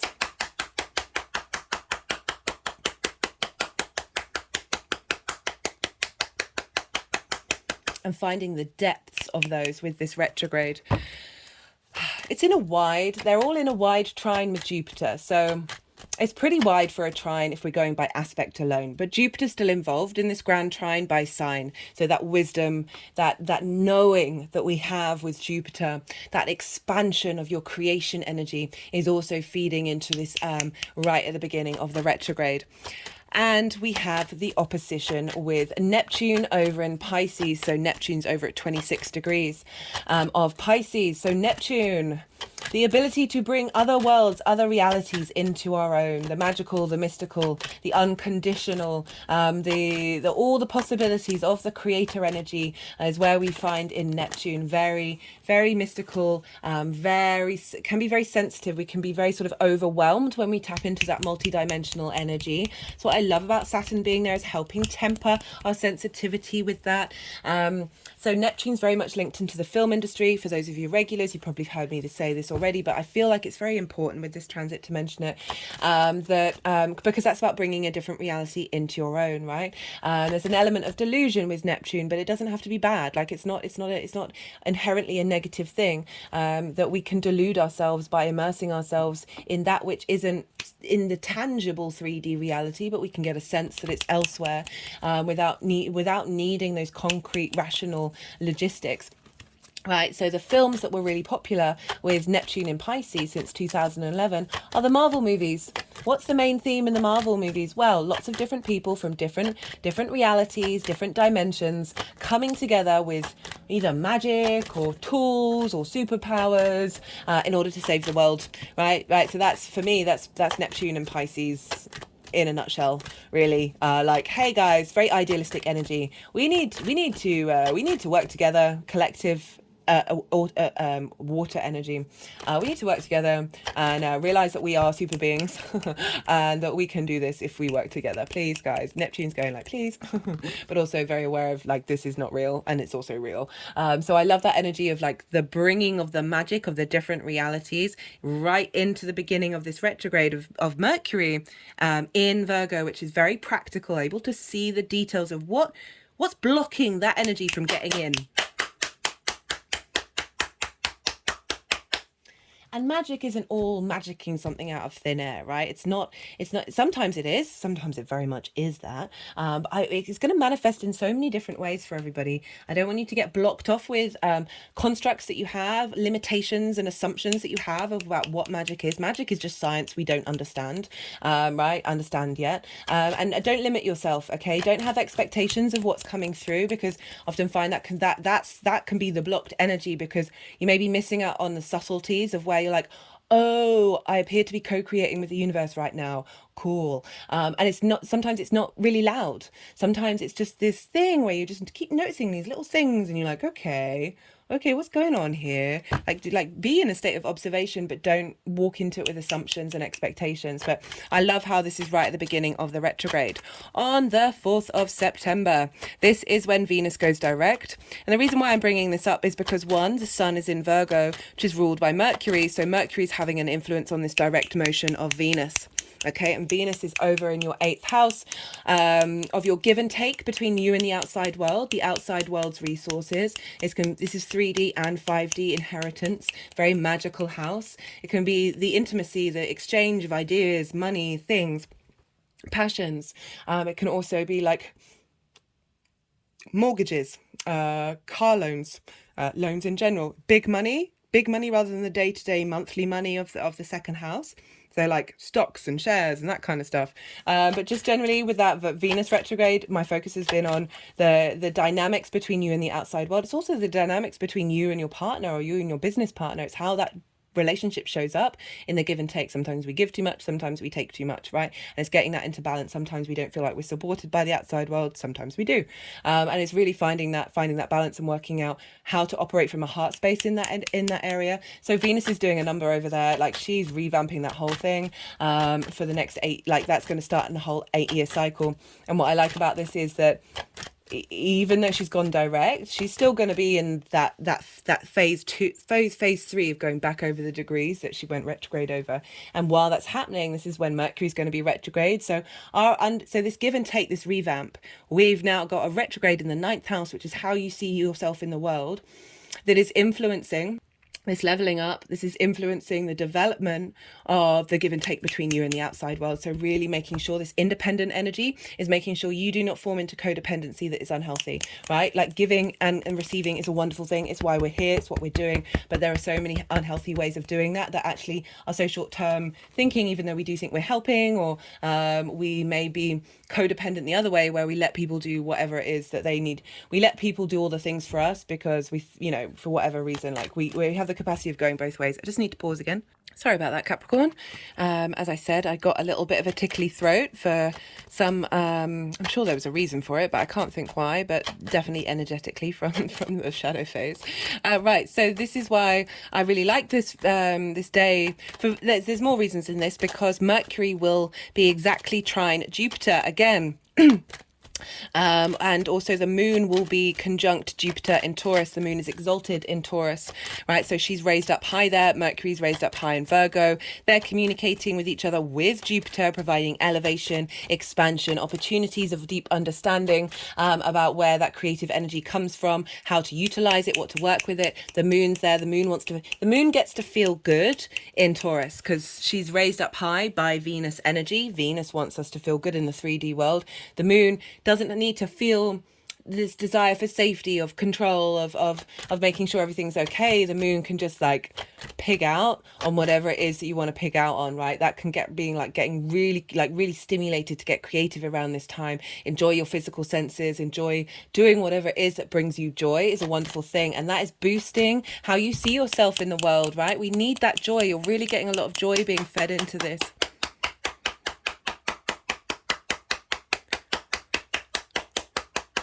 And all the while, all of this is trining your Capricorn energy, which is facilitating your ability to embody these things very quickly. Right. Another reason why that date, I think, is important is because 2 days later, on the 6th of September, this is when we have the cazimi with the sun. Okay, so whenever planets come into conjunction with the sun, this is called a cazimi, and this is when we get downloads from the center of the solar system, which is also a portal into the universe. So we're actually getting information from the origins. And so okay, they're wanting to be quite cheeky right now. That we are getting downloads from the sun, right, to the messenger of the gods, of our vision, our clarity, our direction, our animation, our vitality, that sun, that we are light bodies, that thing that has us grow, okay, the center of it all, is going to be conjunct Mercury. And so this is the middle of the retrograde, okay, so this is, at this point, Mercury has been an evening star. Evening stars are when planets rise in the evening rather than the morning, so they take on a more yin-night nature. It's more about reflection, looking to the past, a sense of cultivation of the context of something, being in a state of observation. There's a softness to it. There's a sense of intuition and nurturing to this Mercury. And so we are more looking to the past than we are to the future with this Mercury energy. And so this is the midpoint of the retrograde, and after this cazimi, Mercury will then be a morning star. So Mercury will then, it's still retrograde, it's still going backwards in the sky to us, but it's now more yang day in energy because it is rising in the morning. We are seeing it in the morning. So it's more the extroverted side of things, the desire to look to the future because it's rising before the sun. So it's sort of preempting the sun's movements. And so this is about more focusing on the future with everything that we have learnt already in this retrograde. It's still a retrograde, so we're still revisiting old territory, but it's about using this, everything that we have learned, and then still having sort of an eye on the future of how we're going to integrate this, right? Of being able to think a little bit more forwardly rather than holding on to the past, as it were. So this could be when we see a shift in the way that people turn up in our lives as well, for some of us, either being from past connections to moving into future connections.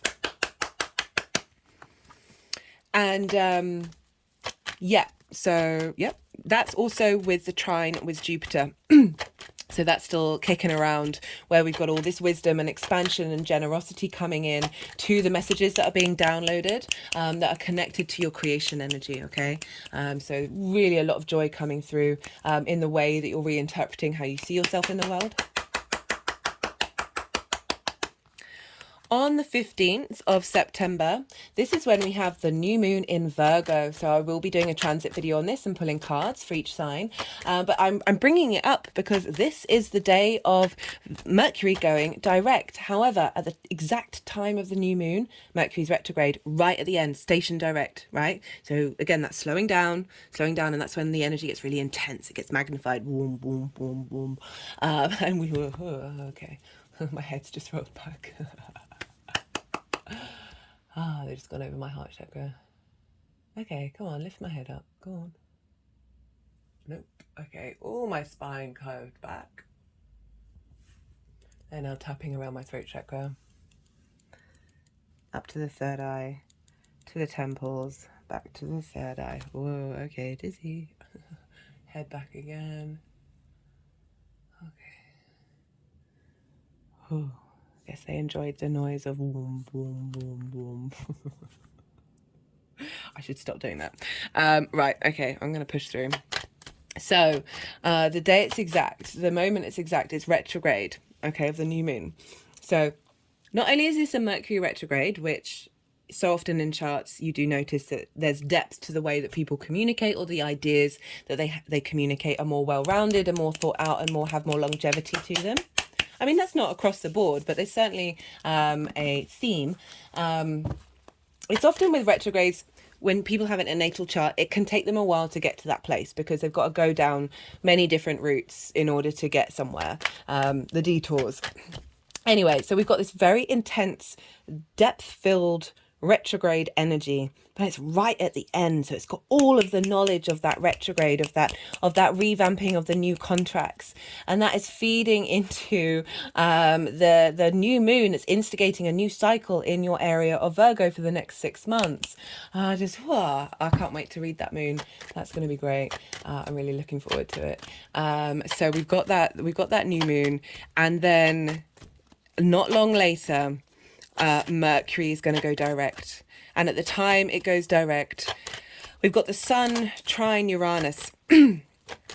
So again, the Sun is being influenced by Mercury. Mercury's now direct. And so the Sun is feeding the information back up to Uranus from Uranus of that independent energy again. And the Sun is providing clarity and wisdom and direction with that energy at the beginning of this direct motion. So we're really kicking off with a bang of being able to see things clearly, of moving forward and bringing in that independence and bringing in that very unique ways of engaging with information and engaging with perspectives based off your creative joy that you have in your 5th house. Not only that, but Black Moon Lilith, which is an asteroid, which is has entered Virgo by now, and she'll be at 1 degree, conjunct Mercury at 8 degrees. You know, it's a little wide, but it's a conjunction, so the orb is a bit wider, but still very potent energy of Black Moon Lilith. Again, very independent energy. Go check out the mythology. There's lots of different stories that are linked into Lilith. She's held a lot of space for a lot of unintegrated control aspects of society, and I love her for it. And it's a shame we've had to use her as a scapegoat, but I am grateful that she has acted as a vessel for us to honor, and I really do appreciate it a lot. I always get a bit not tearful when I talk about Black Moon Lilith, but certainly there's just a lot of emotions going on inside of me right now. That her sort of the main energy around it is somebody's told you that you can't do a thing that they're allowed to do. And you're like, why? And they don't tell you why. They just say, you can't do it.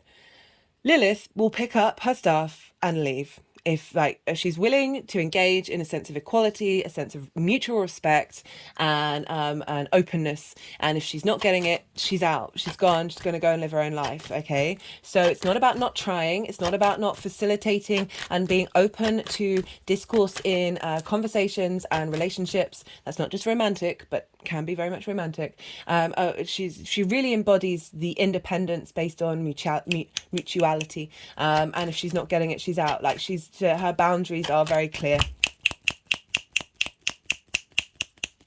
and you got to really respect that, because so often we stick around in situations like that when the other party isn't open to change, and in fact just projects and deflects. And I struggle with it because I'm very much no energy left behind, no person left behind. But it does get to the point where you're like, well, who's doing the heavy lifting here?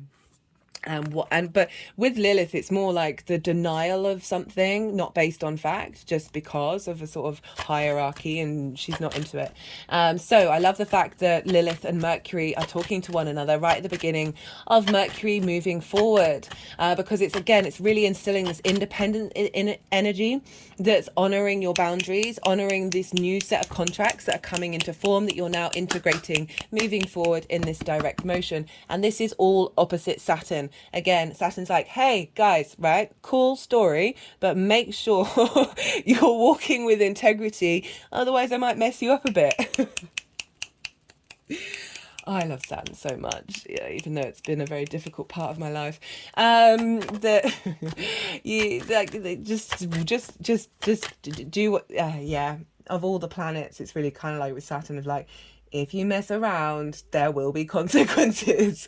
That energy is very honorable, but sometimes we can distort that, and we can go into being selfish or rude or dismissive or rejecting other people's ideas and things like that. Like you when you understand like the boundary and the nuances of what are the words that I'm trying to say, that it's not a sort of an FU to everybody. I mean, it can be, and that can be really cool, but it's a bit short-sighted.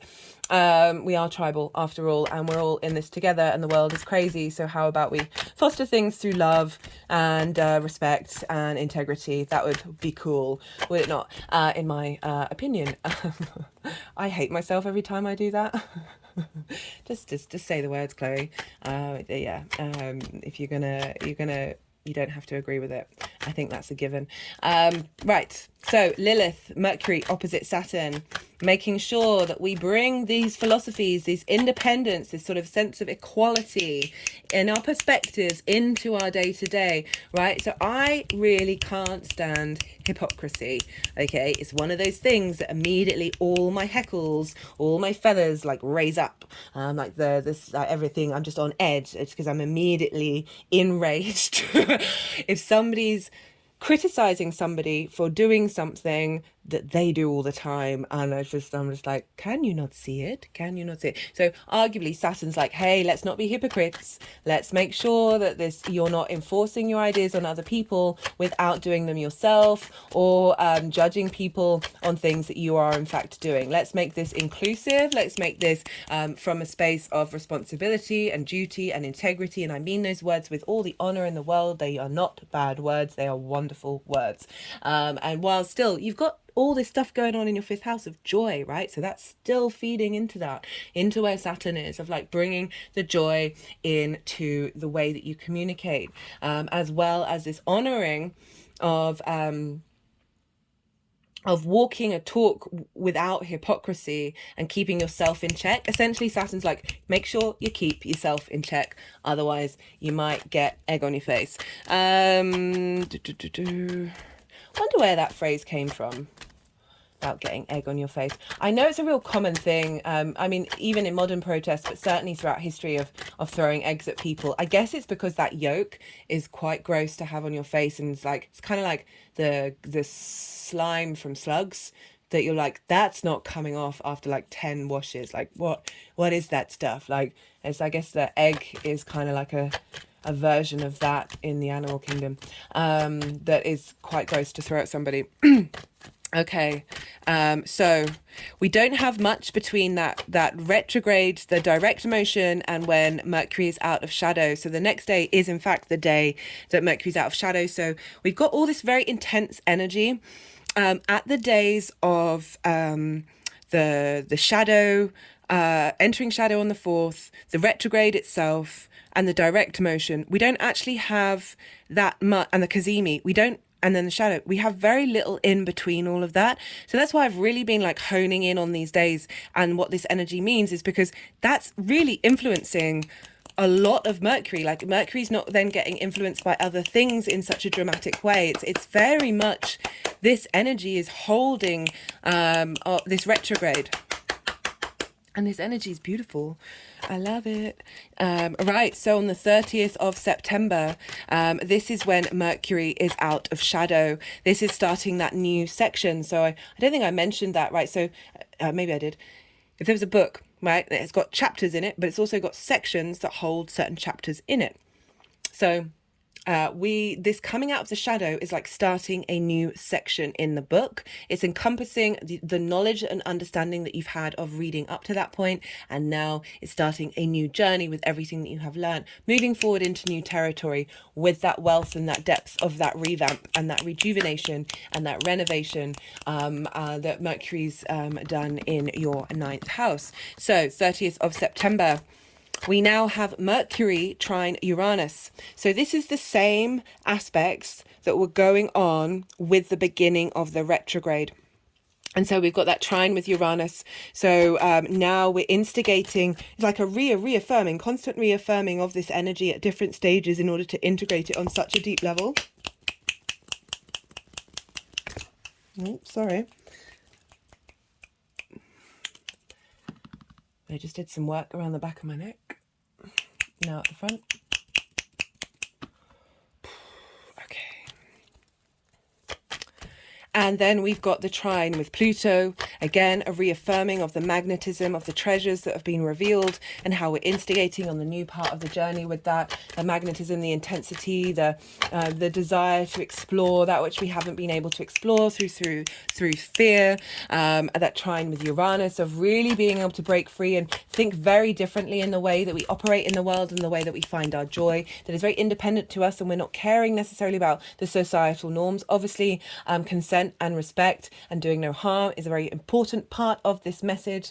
Never forget that part. But when being an individual, right? I mean, it's a given, but I don't want to, should just, anyway, words.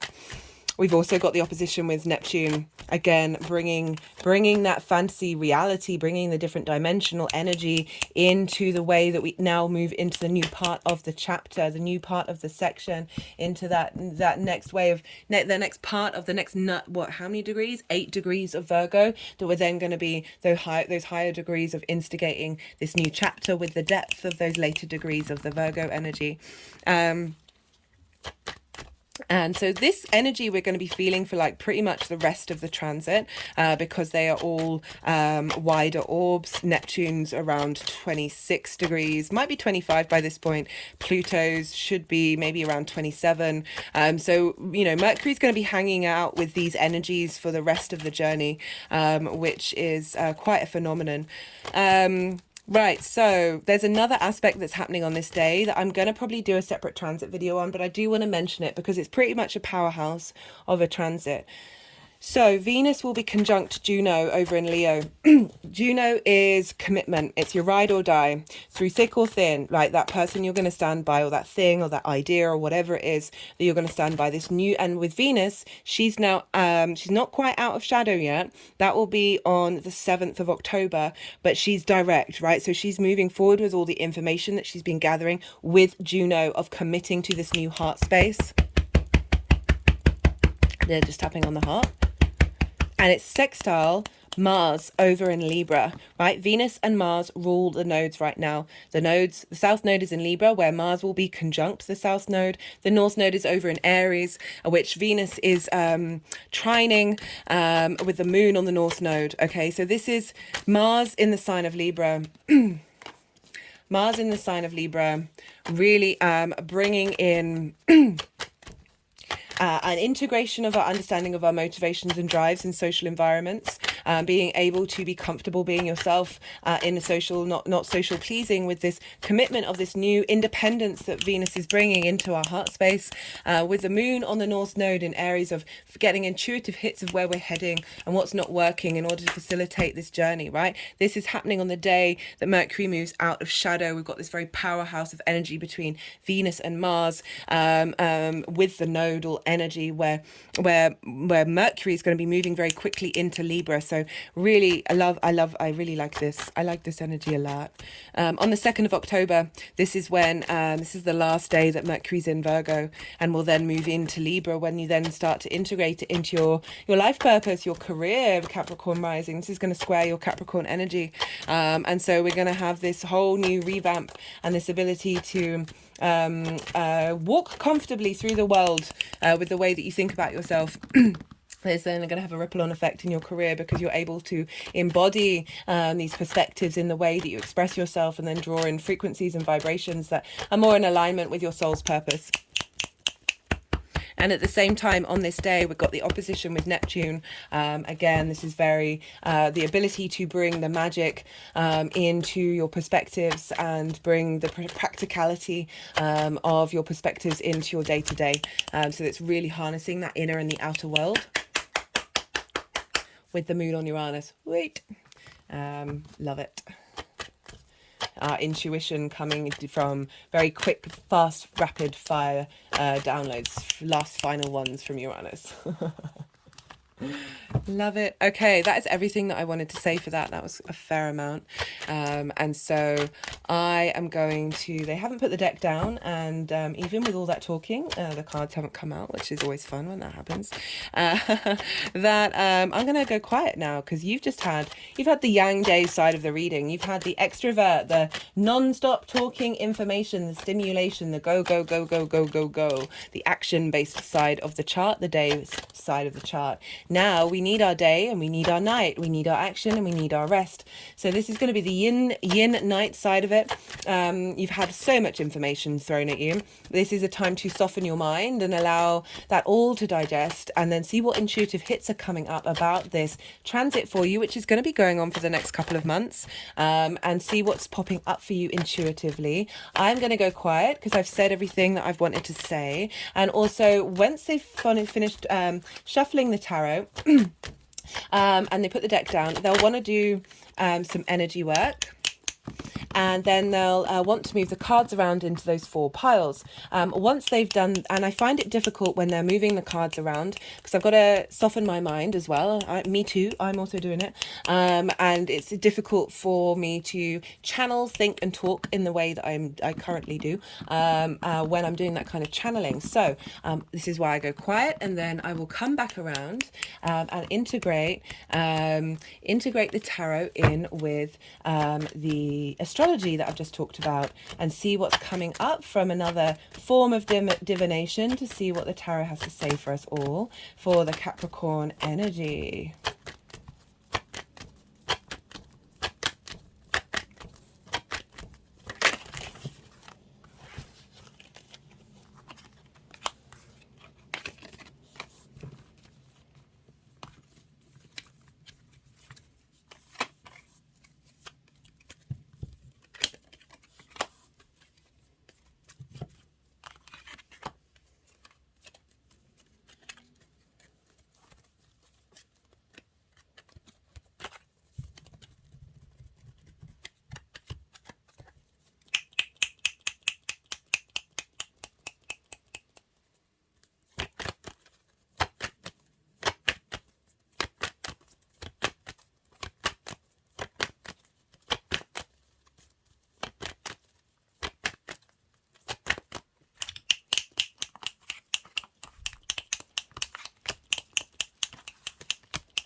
It's clicking over my third eye.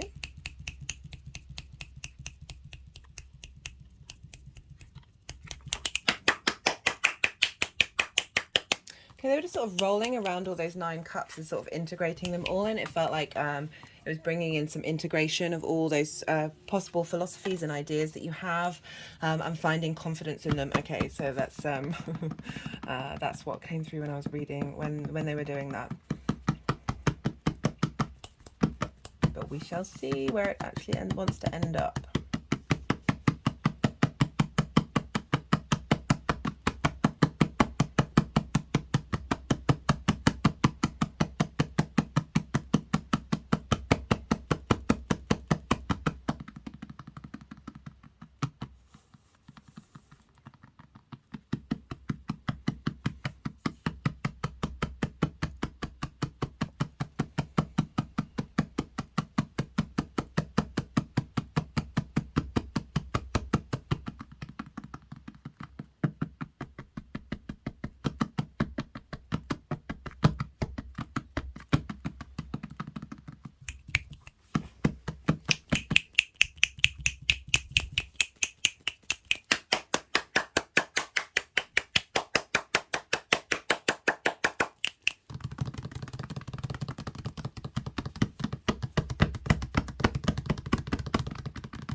Seems like they're like transferring energy from both of these figures' red hats.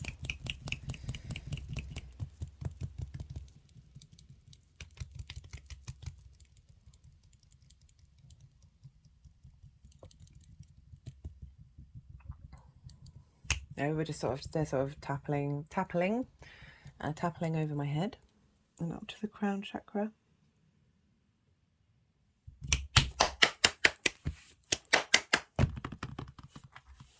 Okay, righto, Capricorn rising. What you got here? You got 2 pages, right? So big downloads, big messages, like not big, but like lots. Like I haven't had 2 pages in a row in any of the readings so far, and they are heralders of messengers. Got this with the 5 of Swords and the 6 of Cups as well. So the Page of Pentacles, Page of Wands, this is very useful energy, right? They have just got a hold of the element, they've just got a hold of the object, and they're so excited. They want to share messages, they want to tell everybody, right? So there's a usefulness to this. But what I'm getting right is, so in the 9th house of perspectives, this is bringing in messages, but it's also bringing in a sense of vitality with how you see yourself in the world, of your perspectives that you have, and really being able to renew it with this cycle. This is the shadow phase, okay? So this is things coming up that are giving you life, okay? That's what I'm getting.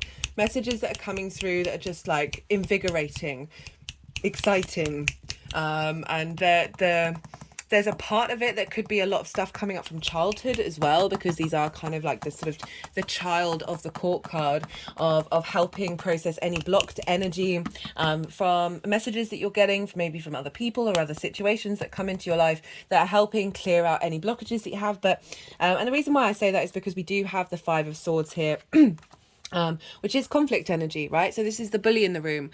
Bullies beget bullies, trauma begets trauma. This is not me shaming the bully, just is acknowledging the cycle, right? We've all got our demons. What are you going to do with them, though? That's the thing. So there's the bully and there's the victim mentality as well. And we can get stuck in either of those energies of feeling like everything's been a bit like your perspectives. There's been an element of conflict in around how other people receive them, how other people engage with them, or you feel like you've got to not necessarily share what it is that you have to offer in order to feel comfortable in a situation, but certainly generally there's And there is this, the five is out of all of the five cups is like the most conflict orientated, but it is swords. So it's linked into the mind. Oh, you can't really see that. Apologies.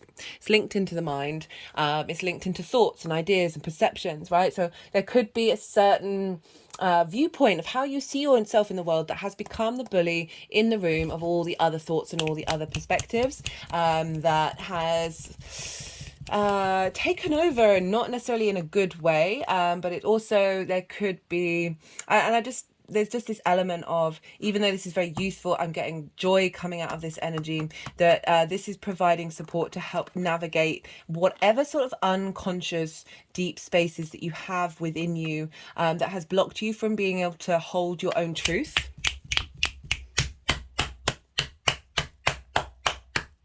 Like some of you may be saying, well, I'm really good at saying what I need to say. Cool. Yeah. So maybe the message isn't for you, or there's something right in there. There's something, they're just sort of moving the card around the bottom of my hairline. So like really that base of the skull and the spine, sort of the spine is where our Kundalini energy is, of like what blockages there may be of getting up into the mind space. Oh, they like that.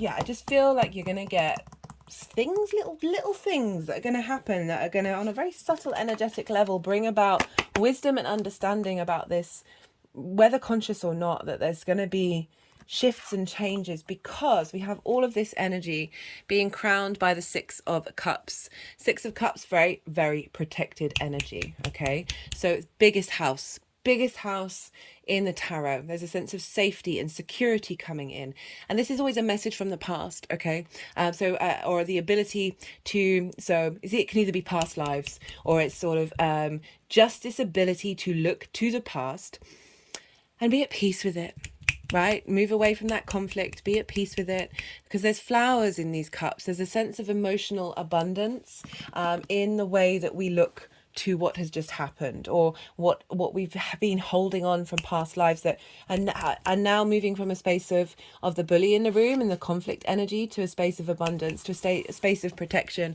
of you feeling confident in the way that you see yourself in the world. This also can be downloads coming in, messages coming in to broaden your perspectives from a place of conflict to a place of love, and you may be operating from a place of love, but trust me, love integration is probably one of the hardest things to do. And so this is saying, wherever you're at with that, this is adding on a level up to that.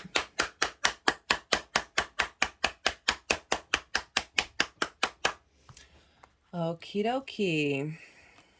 Where are you going? They're really wanting to focus on the red of courage, right? That, you know, some of you have had a lot of courage in being able to understand how you see the universe and how that might have been different to other people. With the Virgo energy, there's a level of self-criticism, there's a level of judgment, which I think I already talked about, that can get exaggerated and like can turn inward, and also be reflected out in the world, that can be really unhealthy and can leave you out of this sense of gratitude and abundance. But it's also it's through that sort of desperate want and desire to facilitate the whole world and fix it, right? And that can be really exhausting. That can be really draining, where you're feeling like you're fighting a losing battle the whole time. But I do love this coming in and saying, hey, we're going to help. The energies are helping bring you some peace, bringing you some calm. Okay, they really wanted to focus on this evolution from here to here, okay, of, 369. For those of you that know, you know, that this is an elevation from 6 to 9 of, this figure is incredibly confident. They really know what it is that they're committed to. This is the wish fulfillment. This is the genie card. But I'm always wary of saying that, because that's, yes, that can very much be a thing, but I would rather focus on the fact that to get to this space, we want to embody a sense of gratitude and abundance for the place that we're at. and imagine that all our cups are full and all our wishes have been full in this very moment, which is a very difficult thing to do, to really fully embody it on an emotional level. But this card is calling and setting the energy up for you to be able to do that. You've got a lot of trines, you've got all that stuff in the 5th house of facilitating joy into this retrograde, and really making sure that that is part of this new framework, this new structure of your ability to look at the world and look at yourself in it. Okay, so I really do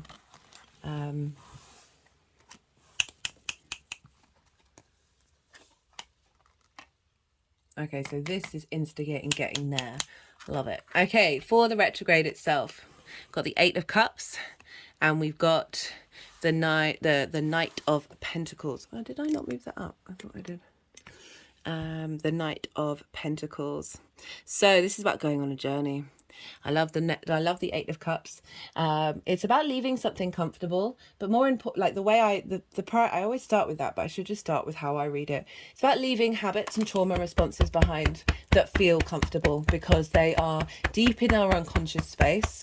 They're just tapping on the heart chakra. They're deep in our unconscious space, and so they are actually comfortable to our physical and emotional and mental well-being, even though they can be disruptive, they can be neglectful, they can be addictions, and all of those things. They can be self-annihilating, because that's what we've learned from a very early age, and then we recreate it out in the world. This is acknowledging those things within us and being able to take a journey to a difficult journey by yourself, leaving the comfort zone and going to climb the mountain to get a higher perspective. Okay, for some of you this is a physical journey away from the comfort of your home and going traveling, right? So it's the 9th house of long distance travel in order to broaden your perspective. But for those of you who aren't doing that, this is acknowledging that the energies around are opening you up to find a higher perspective, find that depth, even though we're going high and climbing a mountain, in order to break out of old structures that have limited the way that you engage with the universe and how you your perspectives.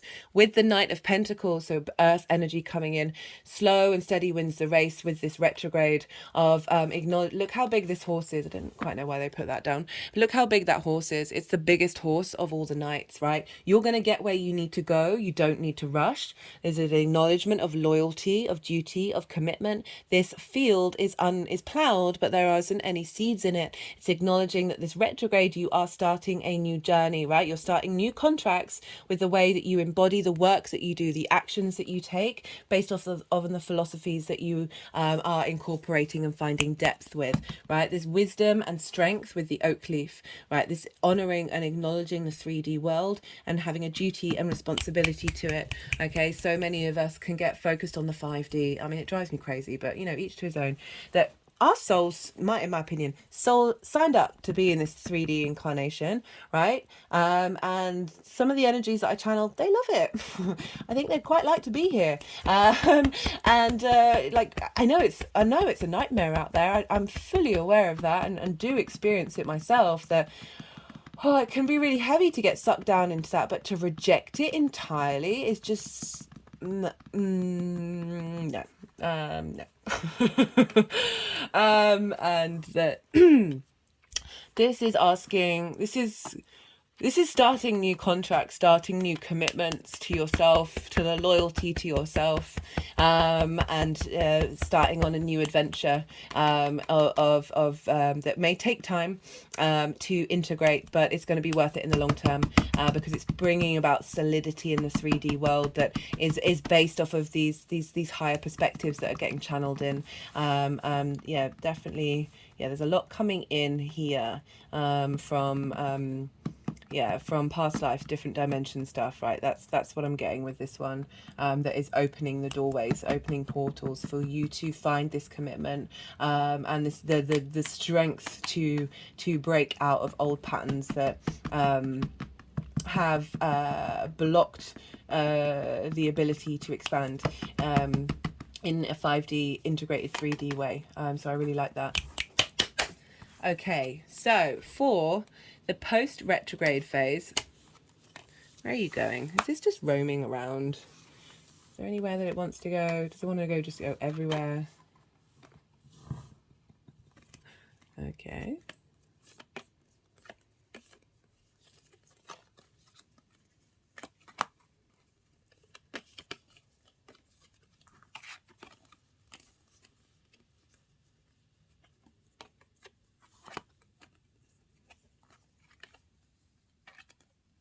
They're really fixating on this middle cup.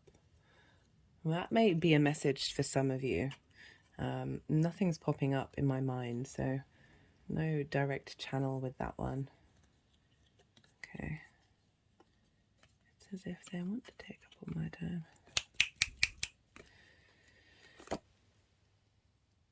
So the Eight of Wands with the Nine of Cups is like this is now the direct motion that you're instigating changes that are filling up these cups.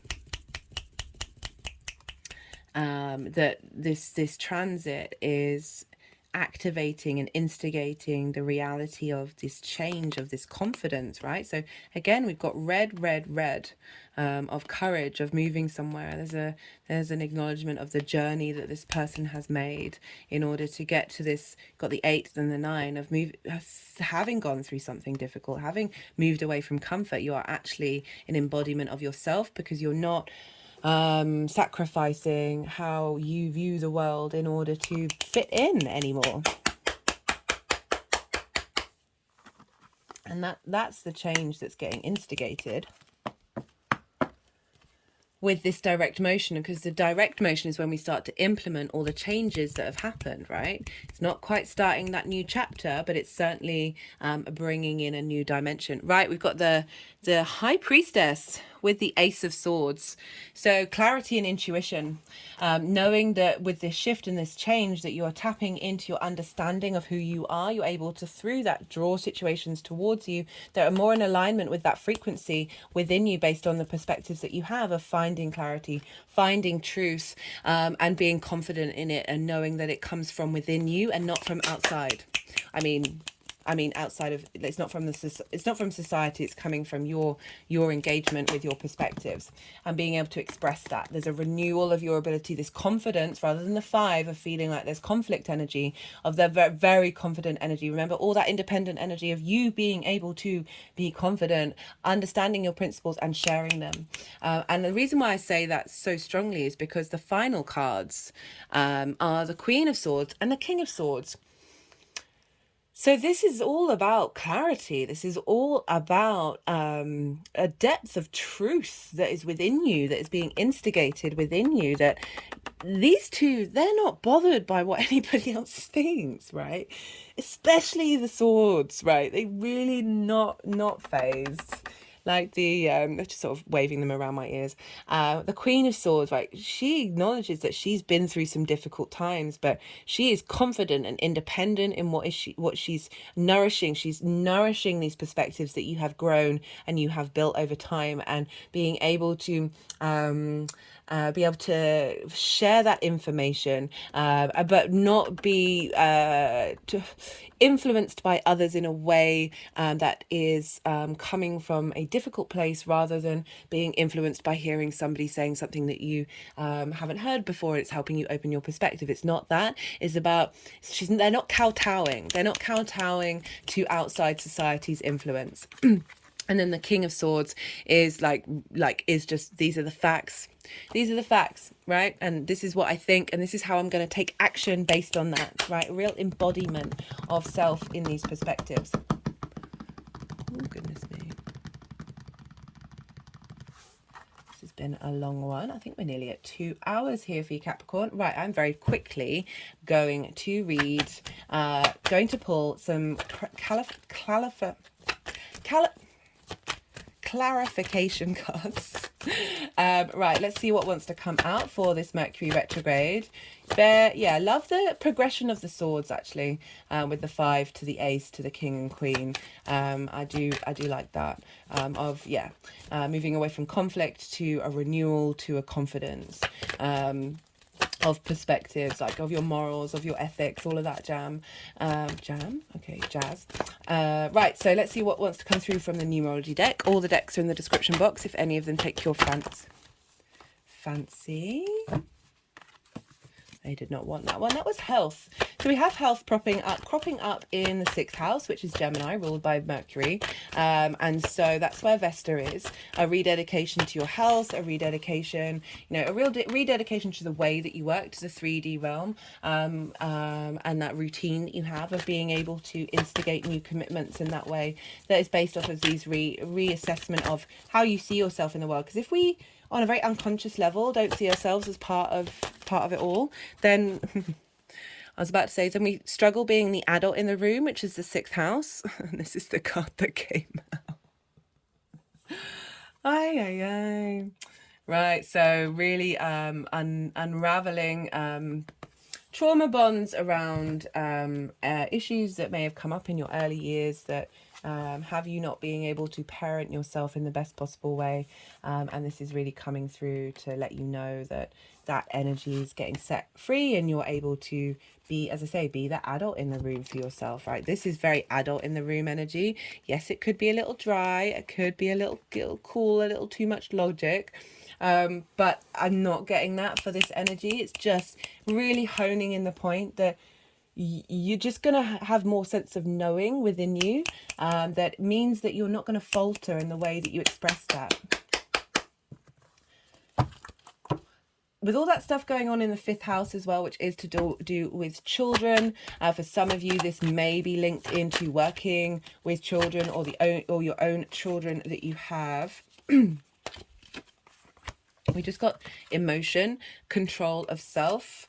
Again, coming into balance and realizing the clarity of why you're here and what you're doing. Let's do one more.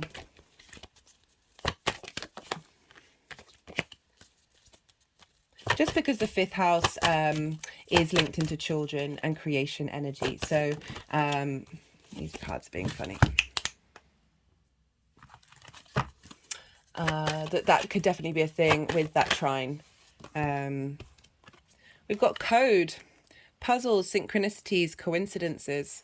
Okay, so whenever this comes up, it's sort of saying, and it's a 5 as well, but it's more that co-creation, that change in the dynamic of how you involve yourself as a universe. More synchronicities coming in, more little clues and coincidences to help you know that you are in this shift changing atmosphere. There's a new dynamic coming in. Oh, my head's now just shaking. I've done that before. That is activating a new dynamic of change, right? Okay, final card.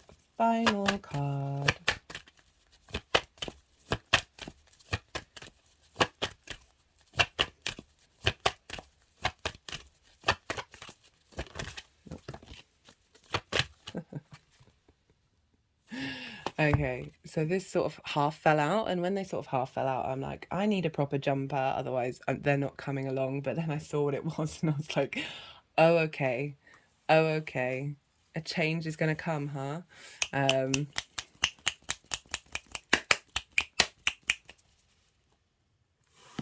Yeah, very empowering energy coming up for you, Capricorn. And it's just also not very much difficult energy. I mean, yes, you got the 5 of Swords, but for most of the readings it has been, I'm going to do one more. For most of the readings it has been quite a lot of heavy energy at the beginning, and it's not really showing up in that way. It's really there's just a clarity that you're just going to get a lot of messages, a lot of downloads, a lot of understanding, all that synchronicity coming in that's going to help you facilitate this retrograde very easily. Particularly because we've got Saturn, your ruler, opposite this, that is sextiling your energy. Sextiles an aspect of Venus, bringing about creativity, a sense of connection and harmony to how you embody yourself with what's going on with Saturn and your understanding of communication and your integrity. That's just going to facilitate the messages that are popping up and coming through and saying, don't worry, I've got your back, right? I understand where you're at and who you are. Effort, as I'm talking about Saturn. Yeah, stuff is effort. It takes effort, but Capricorn, like, your readings across the board have been Pentacles, Pentacles, Pentacles, Pentacles, Pentacles, Pentacles, Pentacles, right? So I just get the feeling that you've been putting in the hard work already, and not to say that other signs haven't been, but there's sort of a knowing of what's going on here, that you're already kind of like in the groove of what's showing up. Yeah, so there's 2 pages very much about leveling up your perspective, understanding, right? So it's not just the unconscious mind, it's also the magic. So, you know, if there isn't that much unconscious trauma that you need to work through, you're definitely going to be getting a lot of clues and symbols that are help elevating and spreading the dimensional level of your perspectives, like, and really incorporating that into your way of being and for the long term. Final card, final card, final card.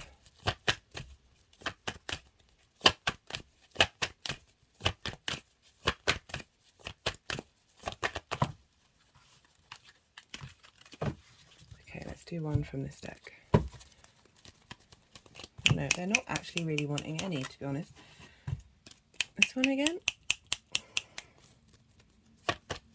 Oh, my toes are wiggling again. It's not really happened until this video.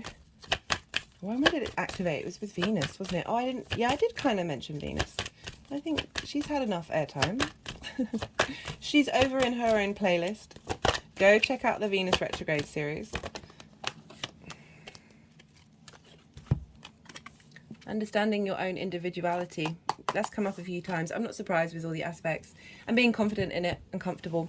Right, Capricorn, I'm going to leave it at that because, oh my goodness, we are around 2 hours. I think that's the longest reading I've done for this transit. Got a bit carried away. Be good to yourself, Capricorn. Be good to those around you, and most importantly, be well until we meet again. I did forget to do my little spiel. Like the video if you want to. This is a growing channel, so all interaction on the channel really helps. Sends the algorithm out in the world. So if this resonated, if this gave you any wisdom, any support, absolutely anything at all, and you want this to be more accessible to people out in the world, right? There are things that you can do. You can like the video, comment, even if it's just an emoji, or let me know what sign you're tapping into. Subscribe if you're a new viewer. Hello and welcome. And watching videos till the end, searching for the channel and getting the videos that way. There's lots of other nuanced things. I always get a bit bored about saying it. You know, people are going to do what they're going to do, and there's no expectations on my side. I do love hearing from you though, right? So I love chatting about the astro weather. So if you feel so inclined to send me a message, I will get back to you. And I really enjoy it. So that brings me joy. This brought me joy as well. Be good to yourselves, Capricorn. Be good to those around you. And most importantly, be well until we meet again.